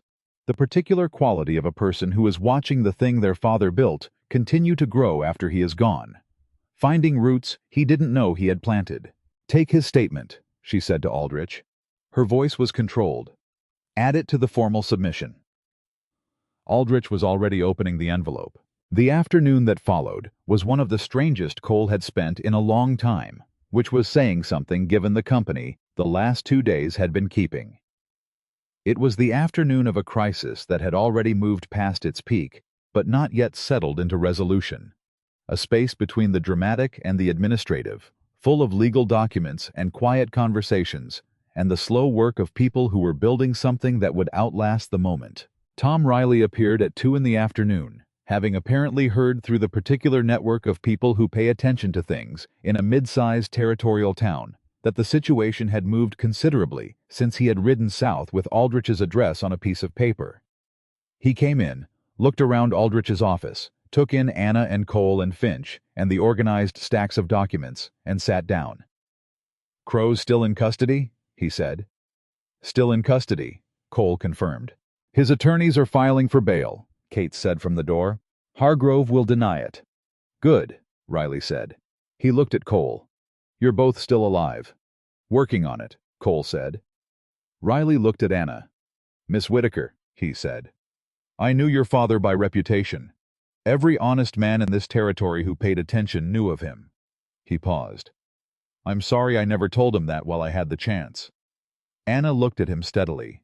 "He would have appreciated it," she said. "And he would have immediately asked you if you had any records of land transfers in the northwest quarter of the county, because he was always working." Riley almost smiled. "That sounds accurate," he said. The Dennis Farr news came in at 3 in the afternoon. Cates received a message from his deputies in Harlan's Crossing, informing him that a young man named Dennis Farr had appeared at the temporary federal office they had established and provided a voluntary statement about his activities as part of Crow's pursuit team. He had confirmed the pursuit, identified the other men involved, and provided the names of 2 county officials who had been in communication with Crow about Anna's whereabouts. He had also, the message noted, asked whether there was any process by which families who had been wrongfully dispossessed could begin filing for review before the formal commission was established. Cole read the message twice. He handed it to Anna without comment. She read it. "His cousin married a Brennan girl," she said. "He told me," Cole said. She looked at the message for another moment. "People are not simple," she said. "No," Cole agreed. "They're not." "Crow built his whole operation on the assumption that they were," Anna said. "That if you applied the right pressure at the right point, people would do what served their immediate interest and not think past it." She set the message down. He was right about most of them, most of the time, but not all of them. "Not when someone said the right name," Cole said. She looked at him. "The Brennans," she said. "The Brennans," he confirmed. She thought about that. "My father used to say that corruption is maintained by silence and broken by specificity," she said. "He meant it about documents and evidence. But it works for people too." She paused. "You made it specific for Farr. You gave him a name that turned an abstraction into something real." "Your father taught you that," Cole said. "He taught me everything useful I know," she said. "The rest I figured out on my own." At 4:30, Judge Hargrove held what he called an informal conference, which meant 6 people in a sitting room rather than 12 in a courtroom, and went through the formal status of the case with Aldrich and Cates and Anna and Cole. The asset freeze orders had been served. The county recorder was cooperating. The bank officials had secured federal attorneys and were, according to those attorneys' first communications, prepared to negotiate. Gerald Finch's statement had been formally entered into evidence. The Crow Land and Cattle Company's corporate records had been placed under court seal. "And Nathaniel Crow," Hargrove said, with the particular economy of a man reporting facts he found self-evident, "was going to spend considerable time in a federal facility, regardless of how long his lawyers argued." "The Review Commission," Anna said. "The families."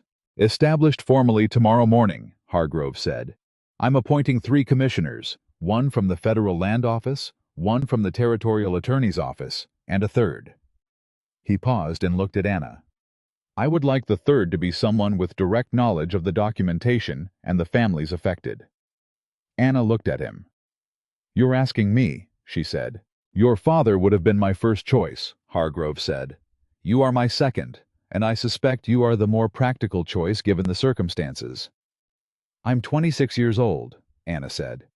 You documented 43 cases of federal land fraud from memory in a back office last night while running on 2 hours of sleep, Hargrove said. Your qualifications are not in question. The room was quiet. Cole looked at the wall. I thought about what it meant, what Hargrove was offering. It meant Anna would stay in Billings. It meant weeks, possibly months, of commission work. It meant the life she had been living before all of this, whatever that life had been, was not what came next. He thought about his ranch. He thought about the fence line on the western edge of his property that he had been repairing when this started. I accept, Anna said. Hargrove nodded. You'll need a place to stay during the proceedings, he said. I can arrange. She can stay at the hotel on 4th Street, Tom Riley said from his chair. I know the owner, honest man, good rates. He glanced at Anna. And before you say you don't need the help, it's not help, it's practical logistics. I wasn't going to say that, Anna said. Good, Riley said. The conference moved to other matters, and Cole sat in his chair and listened and thought about things he wasn't quite ready to decide. After it concluded, as people moved toward the door in the way of a meeting that has accomplished what it set out to accomplish, Anna came and stood beside him. She didn't say anything immediately. Cole didn't either. You're thinking about going back, she said. It wasn't a question. I've got a ranch, he said. I know. 1,100 acres. Fence that needs finishing. I know, she said again. He looked at her. She was looking at the wall, and her profile had the particular quality of a person who is thinking something they haven't yet decided whether to say. You don't have to say anything, he said. I know that too, she said. She paused. I want to anyway. She turned and looked at him directly. I've been thinking about something my father said. He said the most important question a person can ask about their life is not what they're moving away from, but what they're moving toward. Cole held her gaze. He was a wise man, Cole said. He was a bookkeeper who got angry about a land transfer, Anna said. But yes. She paused. What are you moving toward, Cole? He thought about it. I thought about it carefully, the way he thought about things that mattered. Not quickly, not defensively, but with the full weight of 28 years of having run from one thing and toward nothing in particular. He thought about the fence line and the quiet mornings, and the land that had felt, for a long time, like enough. He thought about the last 2 days. I thought about a woman who asked him not to send her back, and then stood in a federal judge's sitting room and accepted a commission that would require everything she had. I'm not sure yet, he said, but I think the direction is right. She looked at him for a long moment. She nodded once.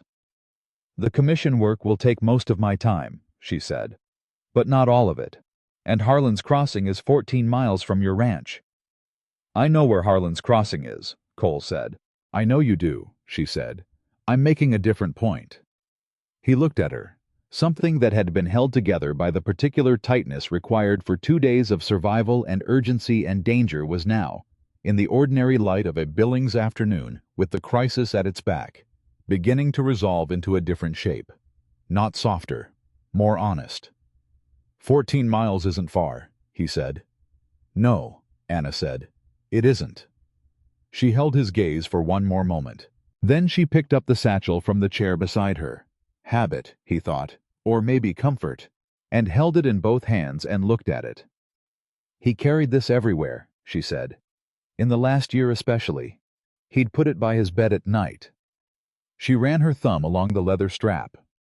I think sometimes the thing you're protecting and the thing that's keeping you going are the same object. Cole looked at the satchel. I thought about what he had carried for 28 years. The memory of the Kansas porch, the sound of his father calling for people who didn't come, the long, practiced distance he had put between himself and anything that required him to stand in someone else's trouble. He thought about how little room that left for anything else. "Yeah," he said. "I think you're right about that." She set the satchel down on the chair. It was a small gesture, but he understood it. That evening, the 5 people who had moved the weight of the last 48 hours gathered in the dining room of the hotel on 4th Street. Anna, Cole, Cates, Riley, and Aldrich, and ate a real meal for the first time in longer than any of them wanted to calculate. And the conversation that moved around the table was not about the case, or the commission, or what came next. It was the conversation of people who have been through something together and are taking one meal to simply be on the other side of it. Riley told a story about a cattle drive that had gone wrong in 3 separate and increasingly implausible ways. And by the end of it, even Cates was smiling, and Cole sat at the end of the table and thought that he had not sat at a table like this in a very long time, and was not sure he had understood until now how much he had missed it. Anna sat across from him, and twice across the meal, their eyes met in the particular way of 2 people who have an unfinished conversation waiting for them, and have both decided, by some mutual unspoken agreement, to let it wait until the meal is done and the moment is right. It could wait. The commission would start in the morning. The 43 families were still out there, in other people's houses and rented rooms, and on land that wasn't theirs, waiting for something they had stopped believing would come. It was coming now, and the work of bringing it to them fully, carefully, in a way that held up in every court and stood against every appeal Crow's attorneys would attempt. That work was Anna Whitaker's work, and she was going to do it the way her father had taught her, which was completely and without stopping until it was done. Cole watched her from across the table and thought about a fence line in western Montana. He thought about 1,100 acres. He thought about 14 miles. He picked up his coffee cup. For the first time in 28 years, the distance felt like something worth crossing. Cole Bennett rode back to his ranch the morning after Crow was formally charged. "I didn't make a production of leaving." He shook Cates's hand, nodded to Aldrich, said something brief to Riley that made the older man laugh once and clap him on the shoulder. And then he stood in front of Anna Whitaker in the early light outside the hotel on 4th Street, and they looked at each other the way 2 people look at each other when they have been through something that changed the shape of things and are not yet sure what the new shape is going to require of them. "The commission starts today," he said. "It does," she said. "You'll be good at it." "I intend to be," she said. She looked at him steadily. 14 miles isn't far." "I said that already," Cole said. "You did," she agreed. "I'm saying it back so you know I meant it when I heard it." He looked at her for one more moment. Then he put his hat on, swung up onto his horse, and rode south out of Billings into the Montana morning. He didn't look back. Not because he didn't want to, because some things you carry better when you're facing forward. The ranch was exactly as he had left it. That was the nature of land. It didn't rearrange itself in your absence or require reassurance that you were coming back. The fence on the western edge was still half finished, the post driver still leaning against the last completed section where he had set it down 3 days ago when he heard a horse coming fast from the south. 3 days.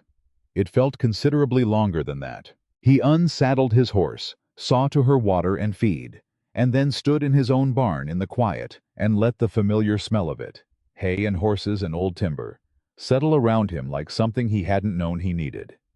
Then he went out and finished the fence. He worked through this morning without stopping, and the physical repetition of it, the lifting, the driving, the stretching of wire, was exactly the kind of work his body needed after 2 days of a different kind of effort.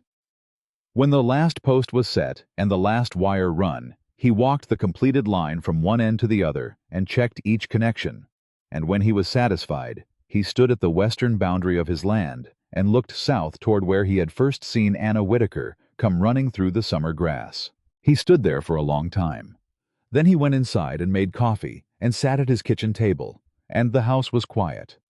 In the way it had always been quiet, but the quality of the quiet had changed somehow. It was the same silence. It was filling a different space, He thought about that for a while. He didn't arrive at a complete answer, but he arrived at enough of one to know what he was going to do next. The first letter came from Anna 11 days after he left Billings. It arrived with the twice-weekly mail that came through Harlan's Crossing, brought out to his ranch by a boy named Eddie Marsh, who delivered to the 3 most remote properties on the northern route, and who had, over 2 years of this arrangement, developed the particular discretion of someone who understood that the people living that far from town had chosen it deliberately. Cole read the letter at his kitchen table. It was not a long letter. Anna was not a person who used more words than a thing required. But it was specific and direct, and full of the same quality of attention she brought to everything. The commission had begun its formal work. The first 6 cases were under review.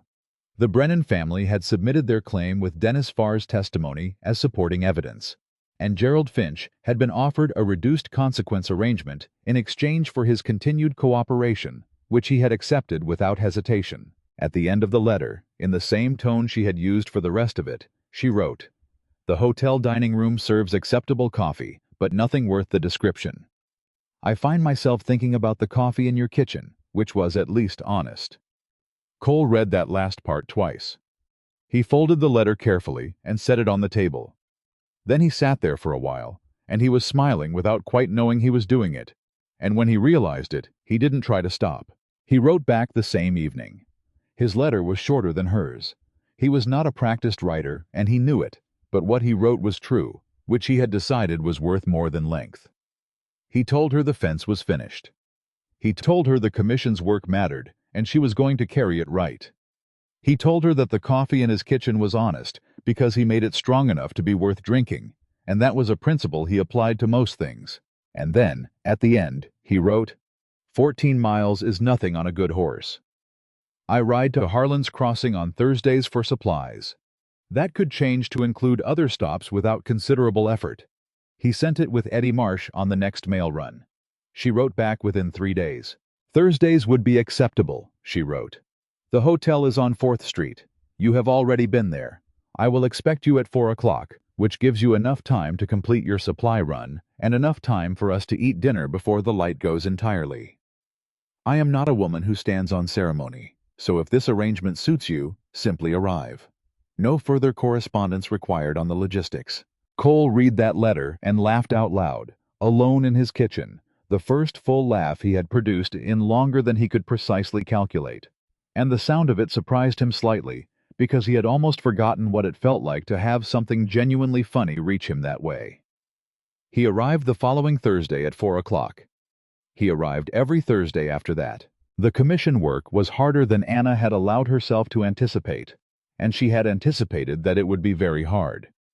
Each case required full review of the documentation, coordination with the county recorder's newly cooperative office, communication with the families, and in several instances, navigation of the bona fide purchaser complications that had no perfect solution and required the kind of judgment that kept her awake some nights, turning the variables over until she arrived at the least bad answer. Hargrove was a demanding man to work for, which Anna respected and occasionally found exhausting in equal measure. He expected precision and got it from her, and in the second week he told Aldrich privately that Joseph Whitaker had not overstated his daughter's capabilities, which Aldrich relayed to Anna, who received it with the expression of someone who appreciated the assessment and was already moving on to the next problem. Cole showed up on Thursdays. He brought things sometimes. Nothing large or deliberate. A jar of preserves from a neighbor woman who made too many. A piece of particularly good leather he had found at the Harlan's Crossing dry goods store that he thought might work for repairing the satchel strap that had frayed on the trail. Small things. Practical things. Things that said I thought of you in the way that was honest without being more than either of them had room for yet. They ate dinner and they talked, and what surprised them both, though neither said so directly, was how easy it was. Not comfortable the way things are comfortable when nothing is at stake. Comfortable the way things are comfortable when two people who are accustomed to managing most of life alone discover that managing some of it together requires less effort than they had expected. He told her about the ranch, about the creek and the cattle, and a particular horse he was thinking of buying from a rancher east of Harlan's Crossing, who had more animals than sense. She told him about the cases, about a family named Patterson, who had come into the commission office so uncertain that their claim would be heard that the wife had apologized 3 times for taking up time, which had made Anna so angry on their behalf that she had spent an extra 2 hours on their documentation to make absolutely certain their case was the strongest she could build. She apologized, Anna said, over the hotel's acceptable coffee on a Thursday in late September, for asking to have what was stolen from her returned. What did you say to her? Cole asked. I said her time was exactly what the commission was here for, and she had nothing to apologize for, and we were going to build her case as strong as it could be built. Anna set her cup down. And then I excused myself and went into the back office and was very angry privately for about 3 minutes. Good, Cole said. She looked at him. Good that I was angry? Good that you did it in the right order, he said. Helped her first, felt it after. Anna looked at him for a moment. You do that too, she said. Do what? Feel things in the right order, she said. I noticed it on the trail. You never let the emotion drive the moment. But it was there. I could see it. She paused. Most men who are that controlled, it's because there's nothing underneath it. And me? Cole said. She held his gaze. There's a great deal underneath it, she said. He looked at his coffee cup. Your father's case, he said after a moment. The Patterson family. The Brennans. He paused. You're going to make sure every one of those 43 cases is the strongest it can be. Every one, she said. Then the anger is worth it, he said. Put it somewhere useful. She looked at him. That's what you did, she said. With your family's land, with Kansas. 28 years of anger put somewhere useful. Eventually, Cole said. Took me a while to find the right use. She didn't look away from him. I'm glad you found it when you did, she said. The words were simple. She said them simply. But they carried the weight of everything that had happened from the fence line forward, and Cole felt them land in the particular way that true things land. Quietly, without ceremony, and with the permanence of something that doesn't need to be said again because it has been said correctly.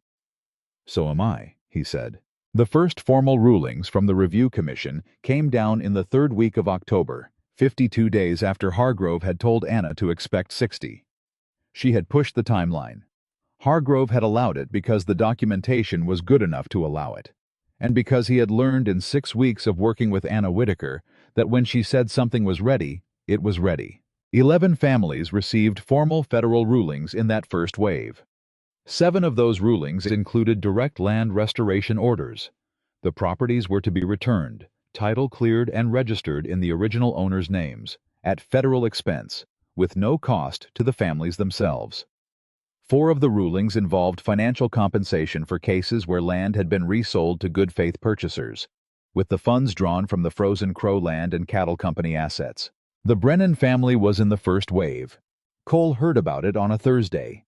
Anna told him over dinner with the particular economy of someone reporting a fact they found deeply satisfying, but were not going to allow themselves to make a spectacle of. The Brennans got their place back, she said. Cole set his coffee down. All of it? He said. All of it, she said. The title is clean. The registration is filed. They can move back in next week if they want to. Cole looked at the table. He thought about Dennis Farr, standing by a creek in the dark with a lantern, making a calculation about loyalty and conscience and his cousin's wife's family name. Farr know yet? He asked. I sent him a message yesterday, Anna said. Through the Harlan's Crossing post. She paused. I don't know if he's the kind of man who cries, but I imagine yesterday was a difficult day for him in a good way. Cole nodded. And the Holts? He asked. Second wave, Anna said. Their case has the bona fide purchaser complication. The land sold twice after Crow took it. We're pursuing full compensation from the frozen assets. It won't be the same, but it'll be something. She paused. My father had extensive notes on the Holts. The first case he ever documented. He knew their names, their children's names. He knew that Mrs. Holt had planted an apple orchard the year before they lost the place. She stopped. The compensation will be fair. It won't include the orchard. Cole was quiet for a moment. "No," he said. "It won't." "That's the gap," Anna said.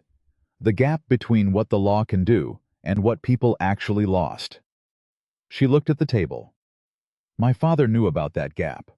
He used to say that documentation could close the legal wound, but not the human one. That the human one healed in its own time, or didn't heal at all, and the law couldn't touch it either way."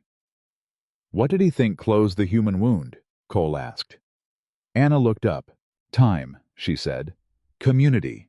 The knowledge that someone saw what happened and said so clearly." She paused. "He used to say that the worst part of what Crow did wasn't taking the land.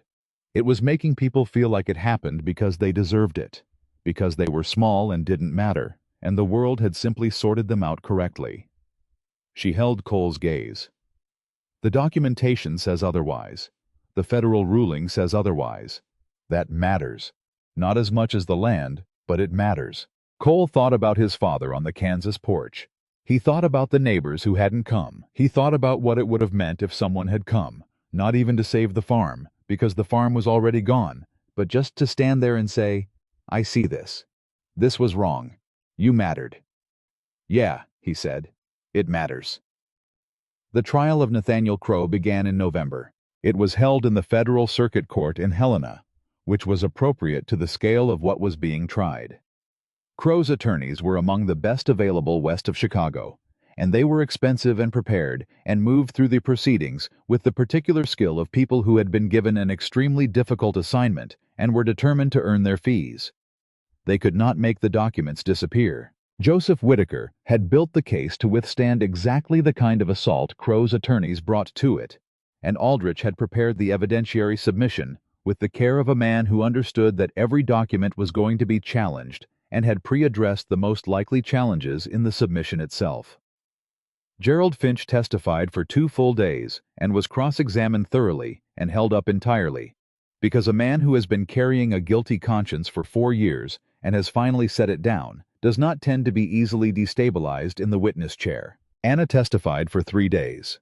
Cole was in the courtroom for all 3 of them. He sat in the gallery and watched her take the questions from both sides with the same quality of attention she brought to everything. Precise, specific, unhurried, and completely unintimidated by the expertise of the men questioning her. Crow's lead attorney was a man named Whitfield, who had a reputation for undoing witnesses through extended and subtle pressure, and Cole watched him work on Anna for the better part of an afternoon, and watched Anna hold her ground at every point without becoming defensive or rigid, answering exactly what was asked, and nothing more and nothing less. At one point, Whitfield said, with the particular tone of a man implying more than he is directly stating, that the documentation had been compiled by a man who was known to have held personal animosity toward Nathaniel Crow. Anna looked at him. "My father held professional conviction," she said, "that what Nathaniel Crow did was wrong, and he spent 4 years building the evidence to prove it." She paused. "If you are suggesting that his motivation makes his documentation less accurate, I would invite you to identify a single document in that submission that does not stand on its own factual merit.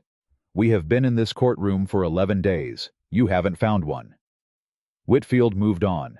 Cole sat in the gallery and thought that Joseph Whitaker had raised a remarkable woman, and that he wished he could have told the man so.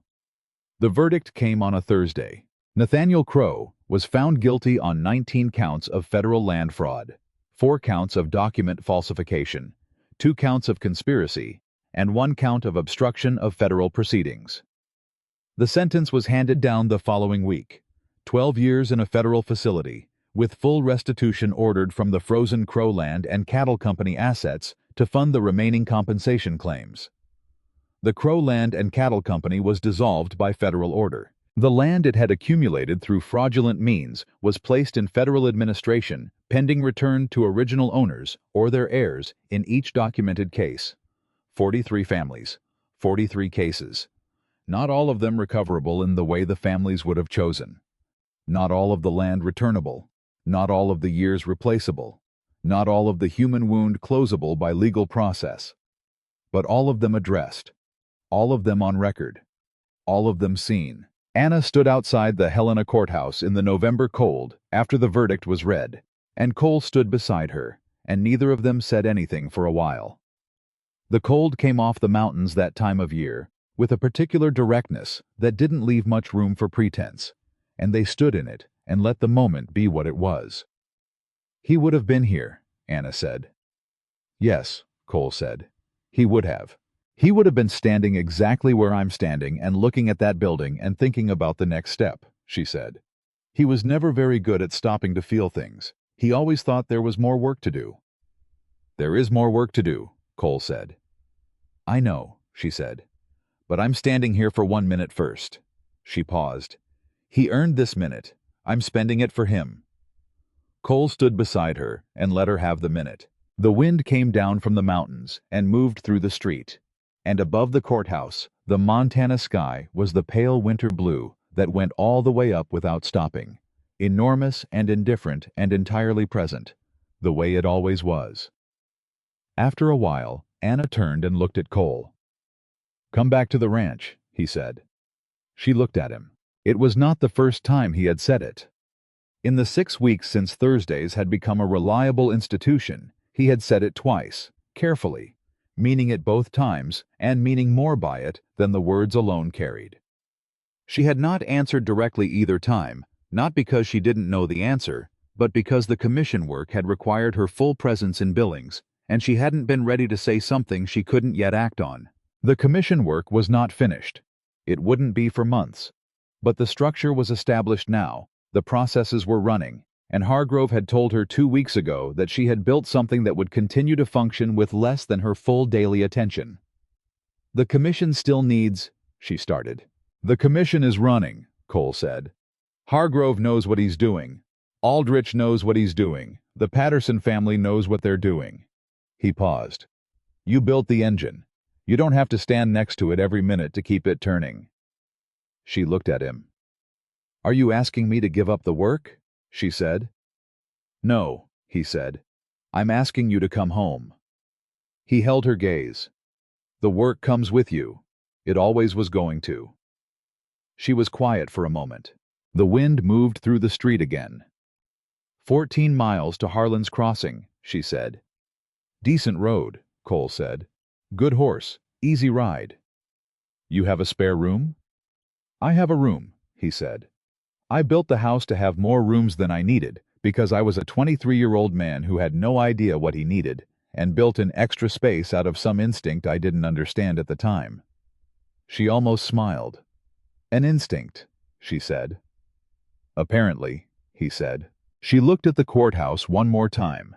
She was thinking about her father, Cole knew, about the 4 years of work, and the filled-in Garfield well, and the apple orchard that was gone, and the 11 days between his death and her beginning to run, and all the days before that, when he had known he was running out of time and kept working anyway. She was thinking about the bookkeeper from the county office, who got angry about a land transfer and built something that a federal court had just validated in front of the whole territory. She was thinking about the minute she was spending for him. "All right," she said. She said it simply, the way she said things that mattered, without drama, without qualification, with the full weight of meaning it. "All right," Cole said. They rode south together out of Helena in the November afternoon, and the road back toward the Montana backcountry was long and cold and entirely worth it. And they rode it side by side in the comfortable silence of two people who have said what they needed to say and are now simply going where they decided to go. The ranch came into sight as the light began to lower toward the western hills, and Cole watched Anna see it for the first time in daylight. The house he had built, board by board, the barn, the stone wall around nothing in particular near the creek, the 1,100 acres of mixed grass and timber that had been, for a long time, enough and was now something else. She didn't say anything about it. She took it in with the quiet attention she brought to things she was going to think about carefully. They saw to the horses, and Cole started a fire and made coffee, strong enough to be worth drinking, as he had told her in a letter. And they sat at the kitchen table where she had sat the first evening, covered in trail dust and bleeding through her boot leather, and holding a satchel like it was the most important thing in the world. It had been the most important thing in the world. It was somewhere else now. In federal custody, in the evidence record of a concluded trial, in the foundational documentation of a commission that was going to spend the next year returning land to families who had lost everything to a man who had believed that power was permanent. Power wasn't permanent. Joseph Whittaker had known that. He had built his life's work on it. "Your father was right," Cole said. He was looking at the table, not at her. She looked at him. "About what specifically?" she said. "That moving toward something is better than moving away," he said. "I spent 28 years moving away from Kansas. From the porch. From the sound of my father's voice calling for people who didn't come." He looked up. "I didn't know what moving toward something felt like until 3 days ago I was standing in a courthouse in Helena, watching you not back down from an attorney who makes his living breaking people in the witness chair." Anna looked at him. "And?" she said. "And this is what it feels like," he said. "Moving toward something." She held his gaze for a long moment. The fire moved in the stove. The coffee was honest. Outside, the Montana evening came down in its full and enormous way, and the stars came out the way they always did, without asking permission and without offering apology, simply present in their full number, more than anyone could count, more than enough. Anna Whittaker set her coffee cup down on Cole Bennett's kitchen table and looked at the man across from her who had stepped out of his own loneliness on a summer afternoon because she had asked him not to send her back, and she thought about the distance from that fence line to this table and everything that had lived in the space between. She thought about 43 families. She thought about a bookkeeper who got angry about a land transfer and built something that changed the shape of the territory. She thought about what it meant to move towards something instead of away. "I'm glad I fell on your land," she said. Cole looked at her. "So am I," he said. And that was the truth, simply stated, in a warm kitchen in western Montana in the winter of 1886. The truth that two people who had spent long years alone had finally found something worth moving toward, and had moved toward it, and arrived. Not at an ending. At a beginning they had both, without knowing it, been walking toward for a very long time. Some things survive everything that tries to bury them. The truth, the record of what happened, the names of the people it happened to, and the particular stubborn human refusal to let wrong stand unchallenged when someone, somewhere, has the courage to say so clearly. Joseph Whittaker said so. Anna Whittaker carried it. Cole Bennett stood beside her. And the 43 families, the Brennans and the Holts and the Pattersons and the Garfields and all the rest, got to be something more than what a powerful man's appetite had tried to make them. They got to be the reason the story was worth telling.